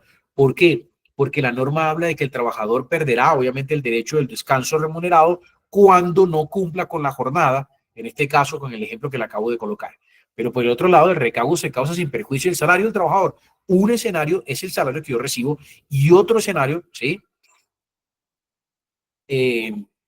Sería el factor de multiplicación más adelante, Hugo, el de 2.80, ¿sí? Para poder hablar de ello. Entonces, el recargo tendría ese posible día y el día de descanso obligatorio podrá o no coincidir con el domingo. Aquí hay un mito y una circunstancia que salieron por ahí en algún momento, eh, algunos influencers en redes sociales a decir que se acaban los domingos. Pues sí se pueden acabar en algún momento, es decir, pero lo que le quiero decir es, o lo que se debe decir es, no es que se vaya a acabar de manera automática. Lo que sí le da la disposición, que evidentemente puede llevar a una ventaja para el empleador en algún momento, la disposición eventualmente del domingo. Pues claro, sin lugar a dudas o equívoco, pero entonces yo debo tener presente cuando hablamos del dominical habitual, ocasional, si lo voy a pagar o no. Ya miraremos eso. Sin embargo, ese fenómeno, ¿sí? Sí, claro que sí. En este caso en particular debemos tener presente lo siguiente. Originalmente, nuestra norma nos dice que el día de descanso debería ser el domingo. Sin embargo, la norma dispone que cuando se trabaje podrá utilizar el día compensatorio y podrá ser cualquier día de la siguiente semana. Bueno, también en las jornadas flexibles el empleador puede disponer originalmente de la disposición del descanso del día del trabajador. Entonces, por esa interpretación es que se lleva a cabo que el empleador podrá disponer del domingo y podrá eventualmente siempre hacer trabajar al trabajador, desarrollar la actividad el día domingo y que eventualmente tenga su día de descanso en un día ordinario, llamémoslo así, entre lunes y viernes no festivo. Esos son de pronto las discusiones que uno encuentra por internet, pero más allá de eso, la remuneración en días de descanso obligatorio, yo debo recordar dos características que trae la norma, ¿sí? En ese caso, debo recordar que el trabajo habitual, el día de descanso y el trabajo ocasional. La norma me habla de habitual en cuando yo ejerzo cierta actividad y ocasional cuando ejerzo cierta actividad en un número determinado en el tiempo. Si yo reviso, es cuando el trabajador labora 3 días, ojo, cuando el trabajador labora 3 días de descanso obligatorio durante el mes calendario. Se puede considerar que es habitual y debe pagarse el recargo como dominical. Y por el otro día, cuando hablamos de ocasional, accidental o incluso transitorio, hacemos referencia a la ocasionalidad, de la ocasionalidad, cuando son 2 días que elabora dentro de los 30 días o dentro del mes calendario siguiente. Entiéndase, ejemplo, si yo estoy arrancando que del día 1 al día 30 de un mes en algún momento determinado, yo laboro los 3 domingos, es un domingo habitual. Si laboro 2 domingos, es un domingo ocasional y eventualmente esa remuneración se tendría que dar en ese orden de ideas, en esas reglas o en esas condiciones. En ese escenario, yo debo tener presente que va a haber una adecuación. Y, por ejemplo, para poner de pronto un ejemplo de un recargo que eventualmente, ¿cómo se pagaría eventualmente el respectivo recargo con el porcentaje o con la escala de porcentaje que estamos evidenciando en este momento por parte de la norma? Si yo me pongo a mirar, originalmente, el ejemplo de la remuneración, el día de descanso obligatorio, aquí le pongo un ejemplo. Igual ustedes tienen acceso, les van a enviar, me imagino, creo que sí, o se los pueden compartir por este chat, eventualmente la presentación para que la tengan, no hay ningún inconveniente. Me atrevería a decir que sí. Entonces, para poner el ejemplo del ejercicio, si yo miro el valor del incremento con el 80%, que daría el valor del día de la persona que devenga un salario de 2 millones de pesos, lo dividiría originalmente en el número de horas que tiene en este momento con ocasión a la implementación, 220 horas, nos va a dar eventualmente los 66.000 pesos por el 80%, serían 53.000 pesos. Entonces, en este caso, estaríamos hablando que un domingo de esta persona sería 119.000, haciendo el mismo ejercicio con el 90% y con el 100%, porque no sabemos la proyección de los años posteriores, pero sí el de este año, con base en el salario, sí podríamos evidenciar sustancialmente el aumento que pueda presentarse. Estaríamos hablando que ese incremento se podría estar presentando, ¿sí? Literalmente estaríamos duplicando el escenario y se vería exponencialmente en 3 años el respectivo ajuste. ¿Esto qué va a llevar? Y no podemos mentir, a que las dinámicas de las relaciones de trabajo vayan a cambiar un poco, pero también debemos ser un poco más objetivos en el ejercicio.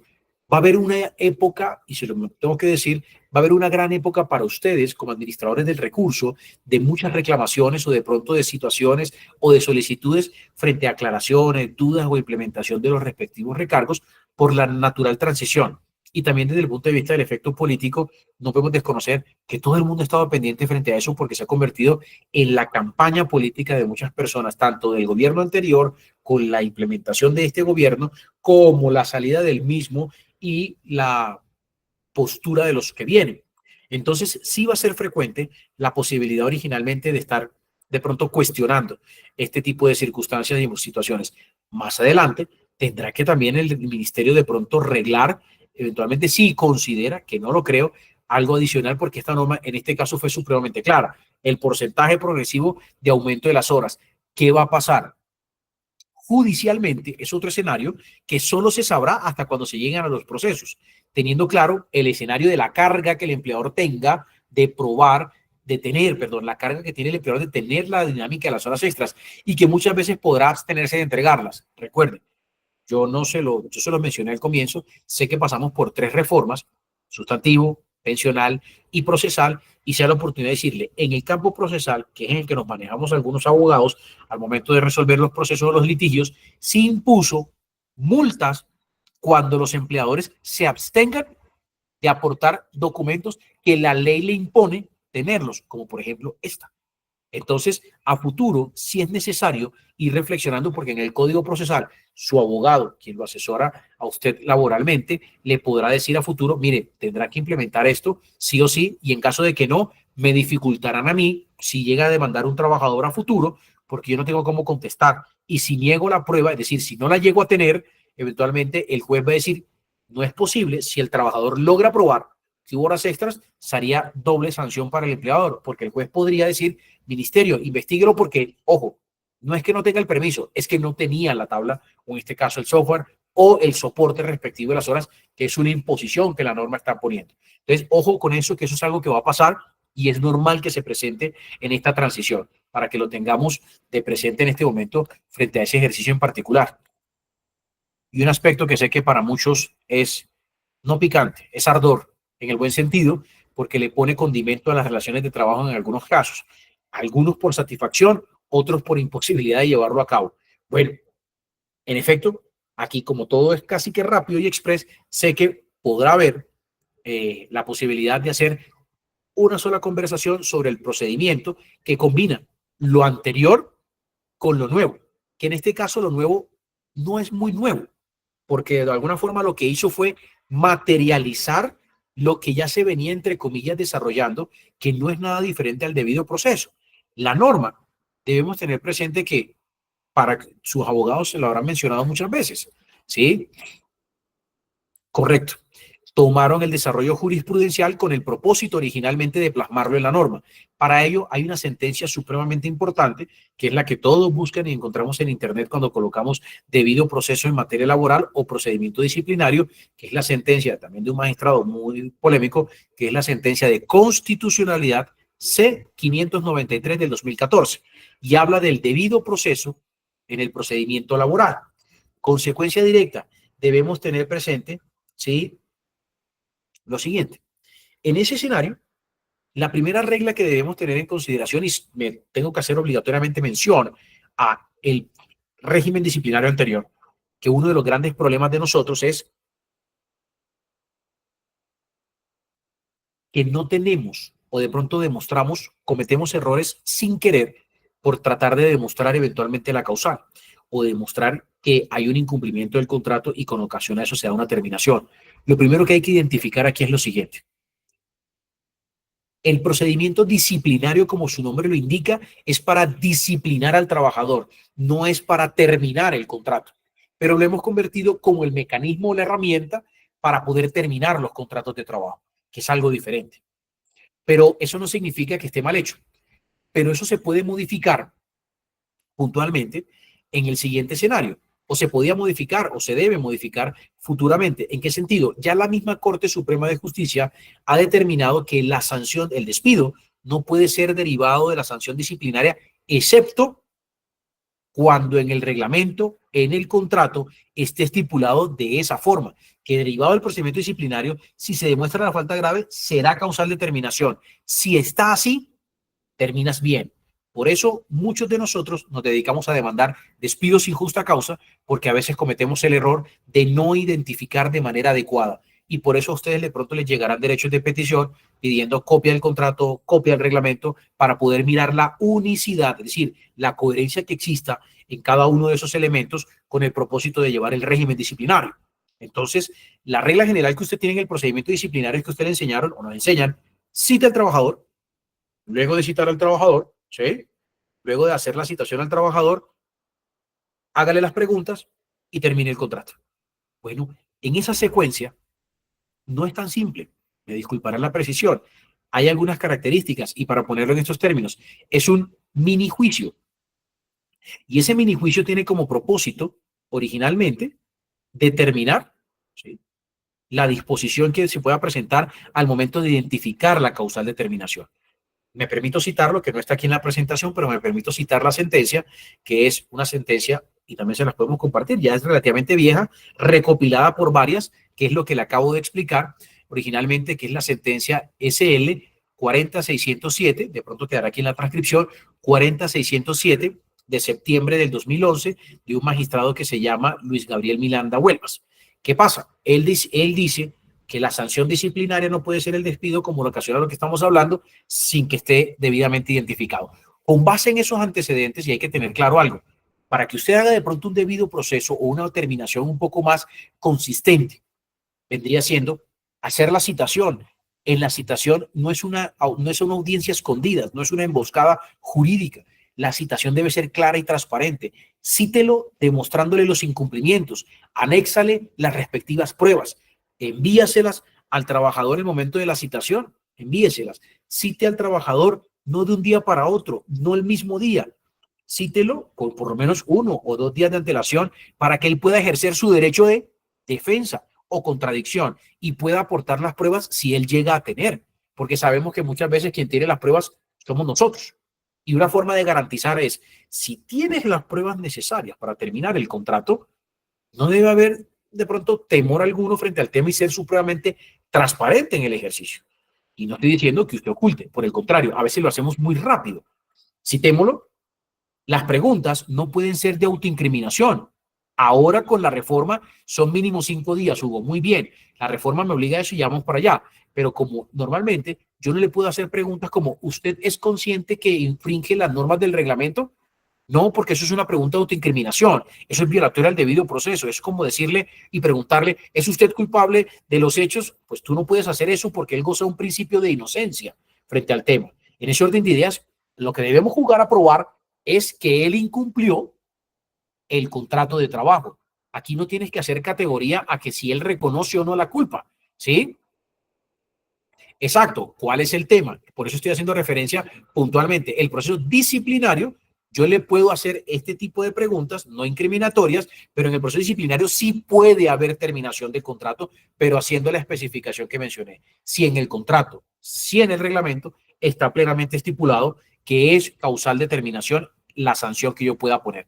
De lo contrario no puede y por eso la sentencia que acabo de hacer mención. Bueno, con ocasión de ese ejercicio se evalúan unas pruebas eventualmente y de forma racional puedes expedir un resultado, pero tú las pruebas no las relacionas muchas veces en la mañana y en la tarde lo estás despidiendo. ¿Y a qué horas en teoría estudiaste la prueba? Entonces, eso lleva a que nosotros debamos reformular y para poner en estos términos, es un mini juicio para los no abogados, es un mini juicio que uno siempre le dice en el sentido que usted va a analizar una prueba para ver si incumplió o no. Por eso muchos de ustedes pues desligan eso en el abogado para que él lo ejerza, pero cuando tú lo llevas a cabo, debes tener esa consideración. Ahora, la reforma, ¿qué dijo? No dijo nada diferente. Sin embargo, sí dijo, recapituló, porque en el código sustantivo era muy simple. ¿Sí? Recapituló lo que hemos dicho en jurisprudencias, en diferentes tratados, perdón, tratados no, diferentes normativas que puedan llevar a una identificación de un debido proceso. Bueno, en el proceso disciplinario yo debo por lo menos identificar, ¿sí? Si en el proceso disciplinario yo debo identificar algo, ¿sí?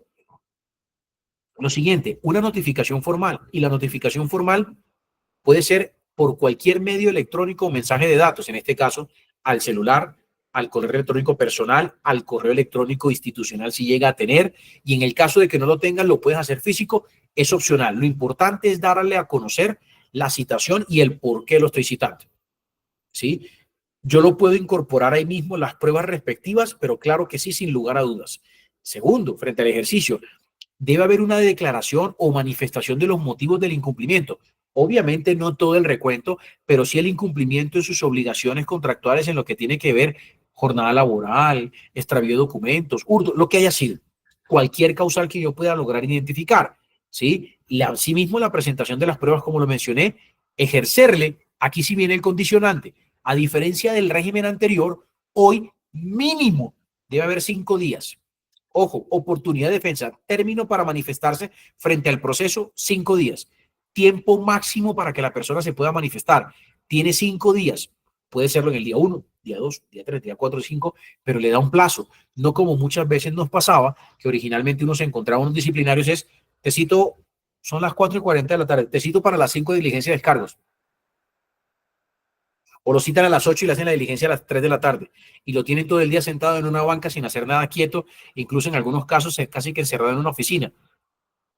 Casi que en la teoría, discúlpenme la expresión, no lo digo por ustedes ni más faltaba, pero uno ve casos supremamente complejos donde no se aplica un debido proceso.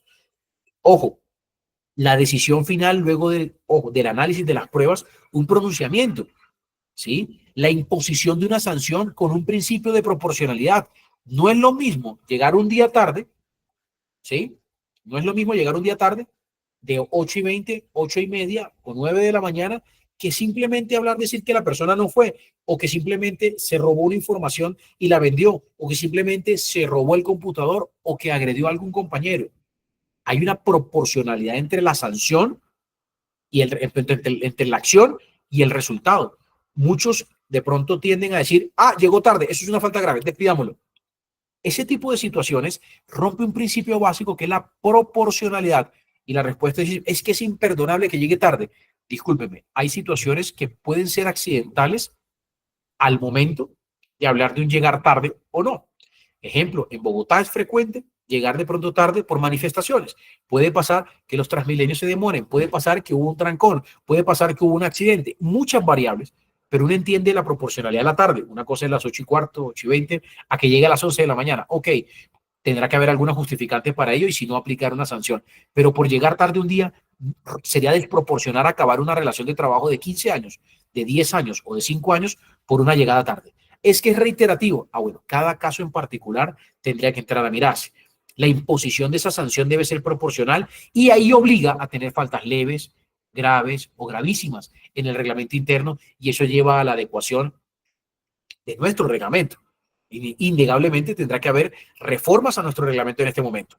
Y una situación que no se presenta en los reglamentos internos y es ahora obligatorio dentro del ejercicio, que es el derecho de la apelación. Porque normalmente usted me hacía un disciplinario a mí o yo le podía hacer un disciplinario a usted y con la decisión del empleador bastaba. La gerente de recursos humanos o la jefe de gestión humana o el abogado hacían la decisión, formaban la decisión y decían, listo, fue despedido o fue sancionado 8 días, 15 días, como establecía el reglamento. El reglamento dice que por la infracción por una primera vez puede ser una sanción entre 1 y 8 días. Si hay reiteración, entre 8 y hasta 2 meses eventualmente podrá haber una sanción. ¿Sí? De acuerdo a la gravedad, bajo esa proporcionalidad. Pero después de la sanción, el trabajador tenía que agachar la cabeza y aceptarla, indistinto. Algo que se ha considerado siempre violatorio al debido proceso, en el sentido de que todo trabajador tiene derecho o toda persona tiene derecho a controvertir la decisión, excepto que la norma se lo impida. Pero en este caso no había un artículo dentro del código que dijera originalmente, mire, es que está prohibido hacer la apelación o manifestar la inconformidad a la decisión dada por el empleador. Bueno, la norma impuso la aplicación de un debido proceso y eso en los términos de los abogados es la famosa doble instancia. Es decir, que un superior eventualmente pueda revisar esa decisión. En las empresas, el superior tendrá que ser, obviamente, dentro de la estructura orgánica, una dirección jurídica, un subgerente o algo, pero no significa que la persona directamente lo tenga que hacer, sino que se establece la posibilidad que pueda llevarse a cabo de esa manera, que un superior pueda revisar eventualmente y pueda o confirmar la decisión o revocar la decisión que la persona pueda tener presente ahí. Ahí se acabaría el procedimiento, entre comillas, disciplinario, llamémoslo así, o las disposiciones que podía tener. Pero ojo, yo debo tener presente que había otro de los problemas a considerar.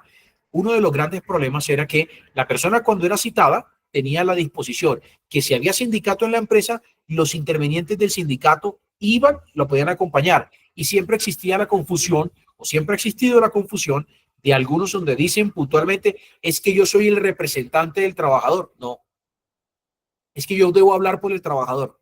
No, como existían esas dudas, en algunos casos, servir de testigo del trabajador, no porque no les consta los hechos. Lo que en esencia ha querido siempre probar la norma, que ahora se materializó con este reglamento, con esta normativa, es, ojo, ojo, con la norma dice, organización sindical puede, no es facultativo, puede estar asistido por uno o dos representantes del sindicato. Y la representación no es apoderado, la representación no es testigo. La función por la cual esa persona asiste es con el hecho para que la persona se le garantice el debido proceso frente al tema y no haya ninguna violación de un derecho al trabajador. No es que sean parte ni testigos porque no pueden atestiguar absolutamente nada. No deberían controvertir pruebas. Y eso debe ser parte de la modificación en los reglamentos internos para dejar, como dice el dicho, cuentas claras. Aquí sería ya no chocolates pesos, sino cuentas claras, procedimiento expreso, para ponerlo en esos términos. Claramente, podrá haber ajustes razonables al momento cuando se presenta un disciplinario a un trabajador con discapacidad, pero sin lugar a dudas, son normas que de pronto, ingredientes que se le pueden colocar en reconocimiento, pero claramente ya existían frente al ejercicio y daba la autonomía que podíamos tener en los reglamentos unos procedimientos disciplinarios más específicos. Sin embargo, la norma sí trató de poner algunos elementos mínimos obligatorios en este momento. Entonces, adicional, como estamos en esta conversación, sí es posible hacer en este momento un procedimiento disciplinario, como siempre ha existido, por medios tecnológicos, en algunos casos hasta por llamada telefónica.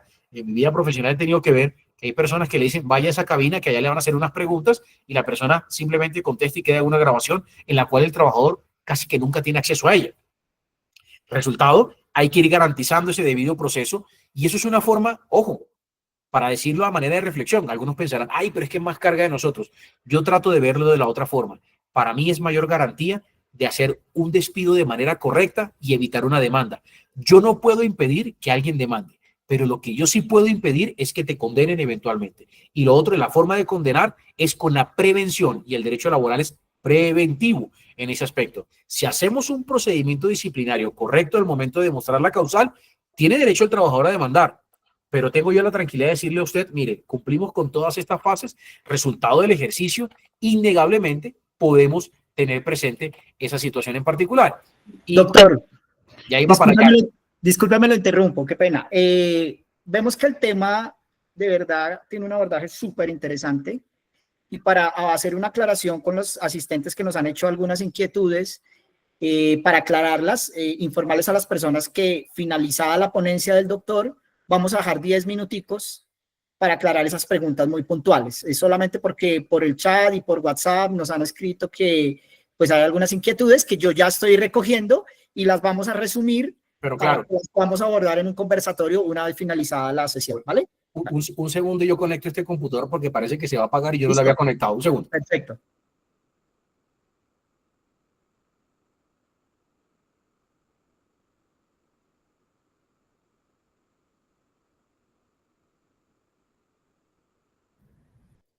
Listo. Entonces, sí debemos tener presente esa consideración. Ahora, la normativa que me dice a mí, la reforma, puntualmente, es generosa en mencionarme que el reglamento interno, ojo, debe actualizarse y me da un periodo de vigencia. Tengo 12 meses para hacer las actualizaciones y la oportunidad de centrarse, ¿sí? Creo que sí las van a compartir. Claro que sí, eso debería ser, eso es de común. O en su defecto, me atrevo a decir y hacer el paréntesis de una vez, ustedes pueden visitar mi página y en mi página hay un link en este momento en la parte inicial en el cual pueden descargar esta misma presentación con otro fondo sin ningún inconveniente. Claramente ahí está toda la explicación de la reforma al Código Sustantivo del Trabajo, también un poco más ampliada. En ese orden de ideas, debe actualizarse originalmente, en este caso en particular, el reglamento. Nos dan 12 meses de plazo para el tema. ¿Qué nos obliga? La publicación física o en su defecto darla a conocer al trabajador. ¿Cuál sería la recomendación? En este espacio de tiempo es la oportunidad de desarrollar un procedimiento disciplinario más robusto, ajustar las causales, diferenciar faltas leves, graves, que puedan de pronto, que puedan de pronto eventualmente llevarse a cabo o de pronto determinarlas con el propósito, ¿sí? En ese orden de ideas, con el propósito de pronto de nosotros ser preventivos en la aplicación, porque voy a ser reflexivo en este aspecto. Sabemos que vienen tiempos mucho más complejos para la reclamación de derechos, incluso no porque se estén vulnerando, sino por el contrario. por simples dudas que puedan tener los trabajadores al momento de la terminación. Y la idea no es incurrir en un hierro o en un error que sea mucho más grave para ustedes. Recuerden y reitero, el derecho laboral es mucho más preventivo. Entonces podemos adecuar de manera correcta ese ejercicio. Debemos notificárselo al trabajador de algún medio. Ok, por correo electrónico, lo pueden colgar en la página de sus empresas y se le puede enviar un correo masivo en el cual se está notificando a todos los trabajadores originalmente de la corrección o la creación del reglamento interno. Recuerden que ellos también podrán hacer objeciones al reglamento si eventualmente se presenta la organización sindical. Por lo general no se da, pero existe la norma con la posibilidad de poder hacerse. Y adicional al ejercicio, volvemos al escenario de tener que publicarlo de manera física, en lo cual considero que, digamos que sobra cuando uno ya tiene claramente identificado a los trabajadores, ¿sí? Al momento de llevar a cabo el escenario en particular. Bien, rápidamente, para no robarles tampoco el cronograma, que sé que de pronto tenemos ahí una agenda, debemos tener presente lo siguiente. La norma también nos trae este ejercicio, las licencias y los permisos. ¿Qué pasa?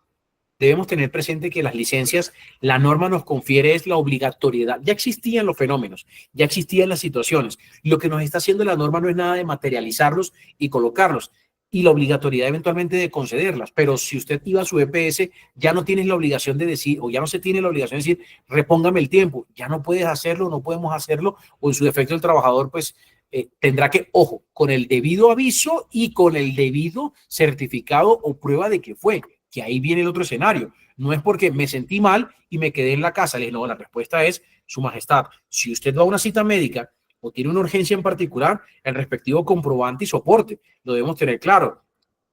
Es algo que a todos se nos podía presentar y creo que todos, siendo padres, han podido pasar en algún momento por esa circunstancia. La asistencia obligatoria a reuniones, pero hay que recordar algo. Empleador, tú puedes tener lo siguiente, no siempre va a ser el mismo padre si el núcleo familiar está compuesto por padre y madre. Podrás pasar que están separados o simplemente no tienen contacto, hay que reconocerlo. Hay luegos, ¿sí? En ese orden de ideas, habrá de pronto la imposición o distribución eventualmente de la carga. Es lo mismo que pasa con los menores de edad cuando eventualmente sufren de alguna incapacidad, se distribuyen en la pareja o en el núcleo familiar eventualmente para que no recaiga y no se afecte un solo empleador. Eso es algo que esta norma, si bien es cierto, dice que la asistencia obligatoria a reuniones escolares como acudiente con el respectivo certificado, recuerden, los acudientes son los dos padres o pueden ser los dos padres en cada caso en particular. Entonces, la prevención para el empleador, ¿cuál es? Hombre, tener mucho más seguimiento por parte de gestión humana, cómo está compuesto eventualmente el grupo familiar, con el propósito de identificar eso para que no sea siempre una sola persona y que un solo empleador eventualmente pueda estar. Son herramientas que nos están trasladando a nosotros, pero nos toca sopesarla y eventualmente buscar el punto medio porque la norma no ha hecho mayor aclaración frente al tema. Sabemos la calamidad, sabe elemento, citas judiciales o administrativas. A veces ustedes podrán ser, ¿sí? A veces ustedes podrán tener en este momento lo siguiente, las citaciones a diligencias judiciales, ustedes están demandando, se están divorciando, hay una audiencia de alimentos, son testigos en un proceso de algún momento de algún compañero, eso hace parte de la posibilidad de poder solicitar el permiso y no tengan que decir esa imposición y reposición que a veces puede ser factor de inconformidad o de enojo, ¿sí? Ojo, un día de descanso por cada 6 meses cuando la política originalmente del transporte sea por bicicleta. Eso es algo que puede ser bueno, que ya de pronto se está utilizando o implementando. Aquí la norma la disposición particularmente, ¿sí? Entonces, originalmente se trajeron una norma que ya existía, como en el caso del numeral sexto, la licencia para el ejercicio del sufragio, que otorga medio día de descanso. Ya lo tenemos claro, no es que se vaya a sumar, pero se tiene que recoger dentro de los 30 días siguientes. ¿Cuál es el tema?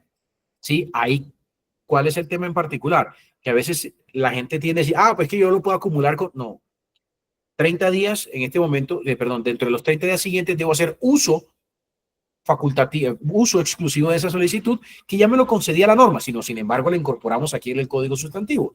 Eventualmente, también hay que tener claro, una cosa es la votación, otra cosa es el jurado de votación, que la cosa cuando eres juez de escrutinio, jurado de votación, te aumenta a un día, entonces ahí sí, jurado y votación, podrías tener eventualmente el día y medio y eventualmente lo podrías utilizar originalmente dentro de esos 30 días siguientes. Entonces yo debo tener claro que dentro de esas licencias y esos permisos hay particularidades. Cuando voy a ejercer cargos oficiales, actividades de tipo sindical, sabemos que sí o sí el permiso sindical, nos guste o no nos guste, es una disposición de la norma.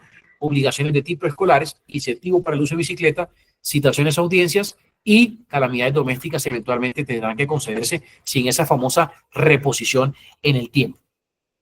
De teletrabajo, lo que hizo la norma no fue nada diferente a recoger hacer la recopilación de lo que ya tenemos en teletrabajo, que tenemos ya distinciones en trabajador autónomo, independiente. Lo que creó fue la figura del trabajador transnacional eventualmente, o de la modalidad transnacional, que no es otra cosa, ¿sí?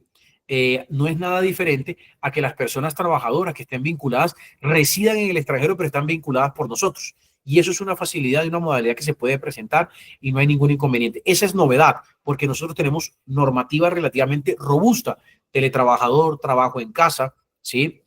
Frente al tema. Entonces debemos identificar eventualmente ese escenario y crea esta modalidad de transnacional, que es la posibilidad que nos vinculen a nosotros con el propósito que podamos estar en otro país, pero eso se llamaría de alguna forma un trabajador remoto, estar en otro país ejerciendo la actividad sin ningún problema. Ojo, yo estoy sujeto a la disposición colombiana, horario. ¿Cuál es el tema? La ausencia de cobertura en los otros países, porque yo estaré afiliado aquí, pero si estoy ejerciendo mi actividad desde afuera, podrá pasar eventualmente ese escenario, ¿sí? Otra de las novedades que se quedó como cortica, pero traerá dentro de esa modalidad de teletrabajo, tiene estas condicionantes que ya también existía normativa, sin embargo, lo que hicieron fue traerla y replicarla a nuestro Código Sustantivo del Trabajo. Consideraba que no considero que no hay necesidad de traerla, pero ya existía. Pero bueno, fue capricho del legislador en su momento, en este caso en particular, traer el auxilio de conectividad que homologa el auxilio de transporte cuando la persona devengue hasta 2 salarios para que pueda ejercer eventualmente esas actividades en particular. En ese orden de ideas debemos tener presente el ejercicio.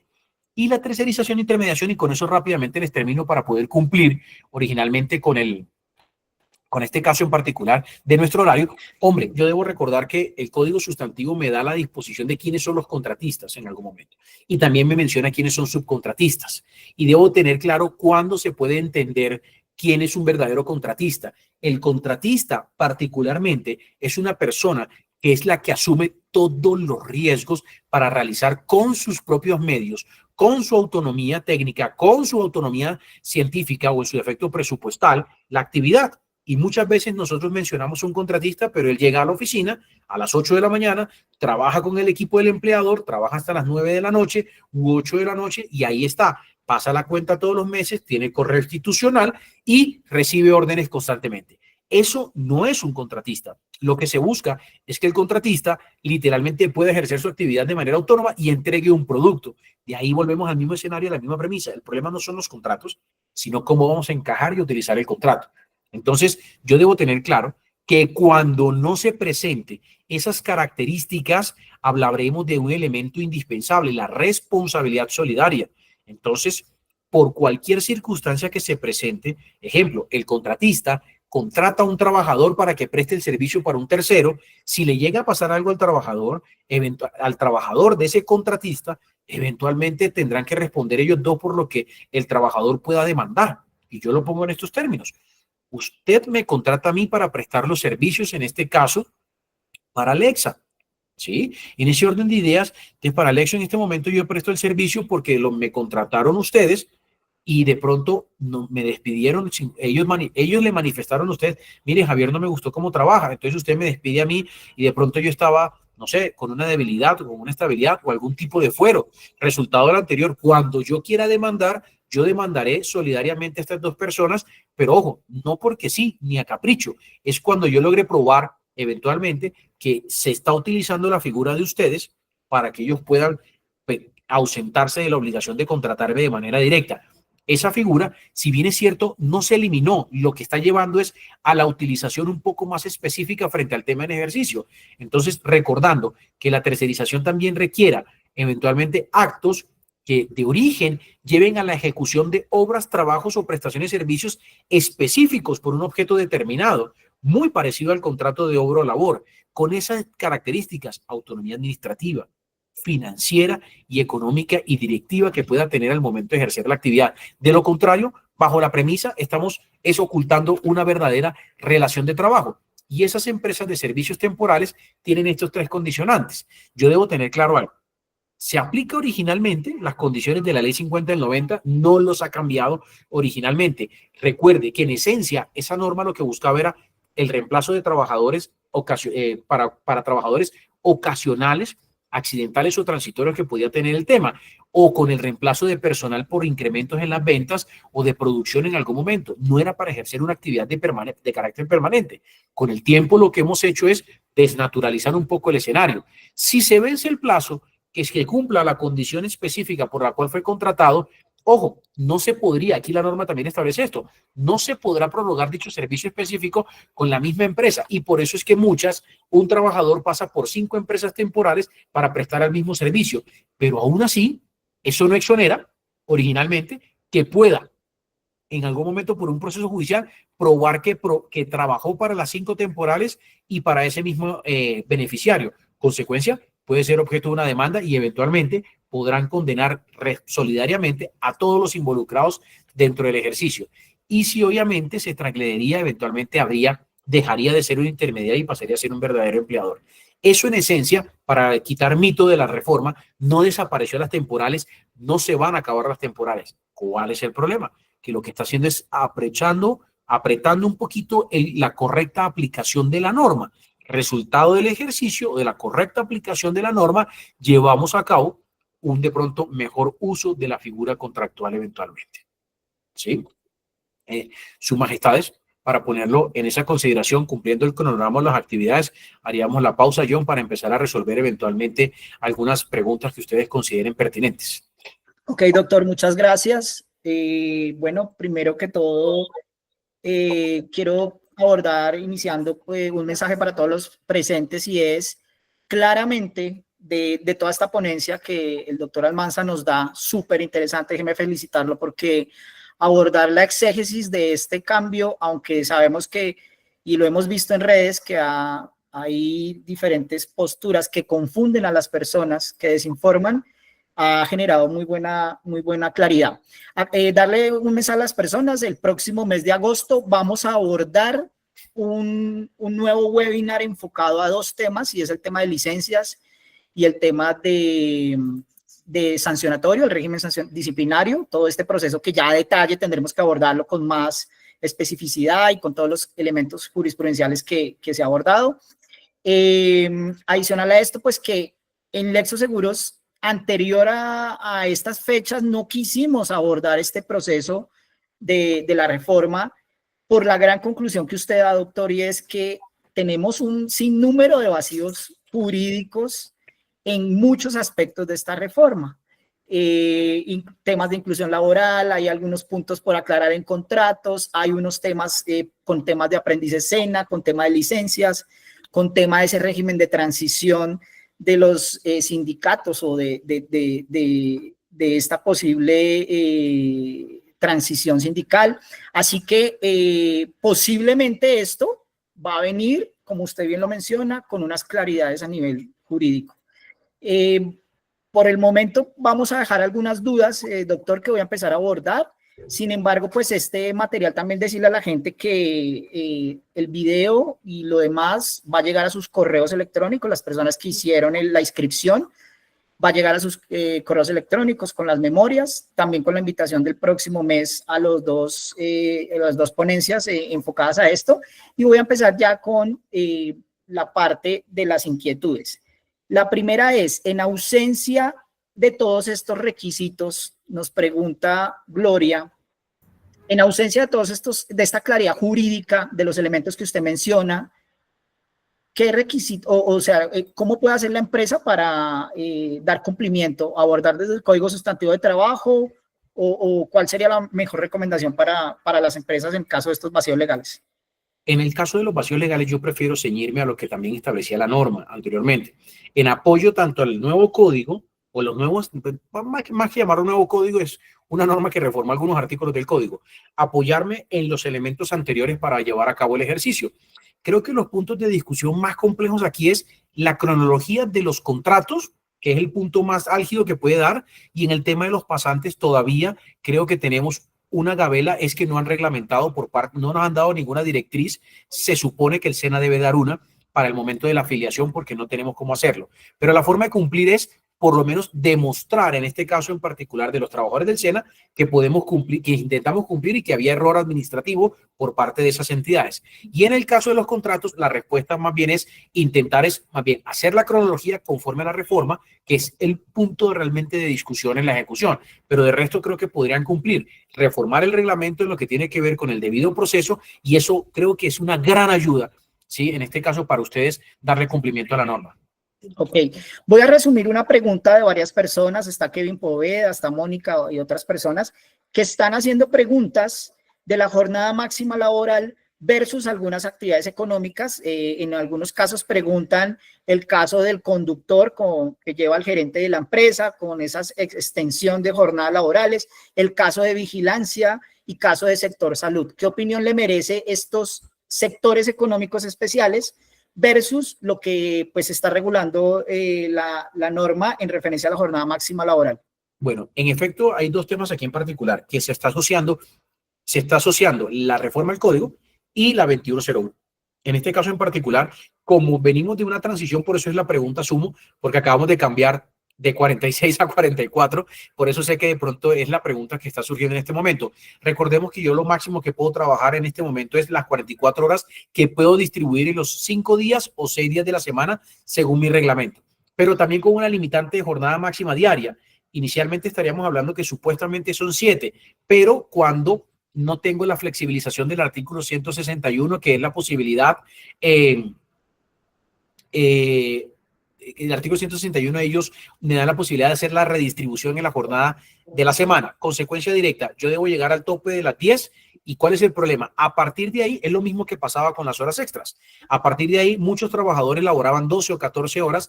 Si bien es cierto, la norma prohibía porque hablaba máximo de 10 horas diarias y 2 en el caso de los vigilantes para cubrir las 12 horas, aún así se estaba presentando, no exonera que el empleador no las pague. El problema era de tipo administrativo porque el ministerio, a través de un proceso administrativo sancionatorio, podía sancionar al empleador, artículo 46 del Código Contencioso Administrativo, que iniciaba un proceso administrativo para verificar eventualmente que el empleador estuviera por lo menos pagando esas horas. Entonces, en este momento, que la persona labore 10, 11 o 12, el problema va a estar en probarlas para que el empleador las pueda recibir a cabo.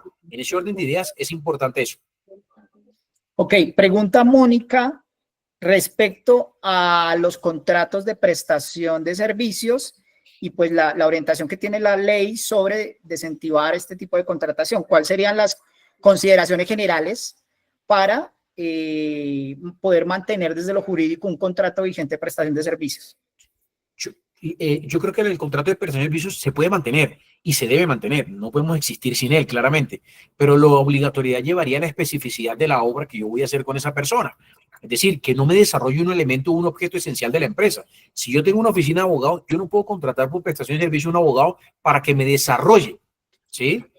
Originalmente un contrato, por intermedio de un contrato de prestación de servicios, desarrolle mi objeto social. Entonces se supone que la prestación de servicios desarrolla actividades anexas a la actividad que yo estoy desarrollando. Ejemplo, el mismo ejemplo de la oficina de abogados, contratas a un ingeniero para que de pronto le haga el mantenimiento de la plataforma o el software en particular.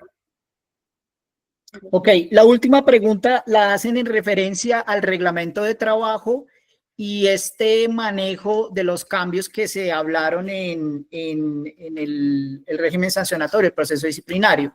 ¿Deben estar articulados y cuáles son los puntos más importantes que deben entrar en el reglamento desde ese régimen sancionatorio? Correcto, desde la posibilidad de sancionar a un trabajador eventualmente, identificar las causales en este momento, identificar el debido proceso, citar de manera adecuada, entregar las pruebas, definir el desarrollo de las pruebas, sancionar y dar la oportunidad de la apelación. Esas 5 líneas sería el gran elemento de gran reforma, tanto para usted una tranquilidad como para el trabajador cuando lo vaya a desarrollar. Ok, aquí hay una pregunta también que hicieron varias personas sobre la ley 2100 en el tema del Día de la Familia. ¿Qué pasa con las empresas que desde ya están haciendo la reducción de las 42 horas? Ok, el hecho de que la persona en este momento esté haciendo la reducción de las 42 horas y tenga las 40 horas, podrá homologarse el ejercicio a la eliminación del Día de la Familia. ¿Por qué? porque la ley 2101 a la que hacemos referencia dice que cuando se cumplan las 42 horas se elimina el Día de la Familia. Si la empresa tiene 40 o hizo el desmonte progresivo a llegar a las 40, 41 o 42, se eliminaría eventualmente el Día de la Familia. Perfecto, doctor. De verdad que muchas gracias. Una ponencia muy interesante, una pedagogía y un análisis bien práctico que nos permitió entender y desvirtuar algunos mitos que desafortunadamente se están viendo por redes de pronto. Así que la invitación está para todos los asistentes, agradecerles de parte de Lexo Seguros, de Almanza, abogados en el acompañamiento del día de hoy, la gente que se conectó desde fuera del país. También un saludo muy grande. Esperamos que con esto se haya generado un espacio de acercarnos un poco al entendimiento. Claramente desde nuestro equipo de trabajo, a todo el equipo jurídico Lexo y el equipo de panel que nos ayudó detrás, gracias. Esperamos que poder abordar esto que se viene es un reto, poder interpretar, hay una jurisprudencia que vendrá, pues es nuestra legislación y así nos toca de verdad irlo entendiendo y abordarlo. La invitación para todas las personas, recuerden que en el mes de septiembre vamos a abordar resolución 3050, todo lo que tiene que ver con rehabilitación y reincorporación laboral, las personas que han tenido procesos de fuero de salud o estabilidad reforzada, algo se habló hoy, los temas del programa, los seguimientos, todo lo que tiene que ver con reconvención de mano de obra, que está siendo un tema muy álgico desde lo jurídico y que está generando inconvenientes a nivel de las organizaciones. Vamos a tener un equipo también interdisciplinario que va a apoyar en el proceso, cómo llevar ese programa. Sin embargo, el próximo mes vamos a hacer la profundización del régimen sancionatorio y de toda la parte de licencias que, aunque hay unos vacíos, pues desde lo jurídico vamos también a poderlos abordar. Así que a todos los asistentes, de verdad, muchas gracias. Todo el material, recuerden que va a llegar a correo electrónico, al contacto que tienen por WhatsApp.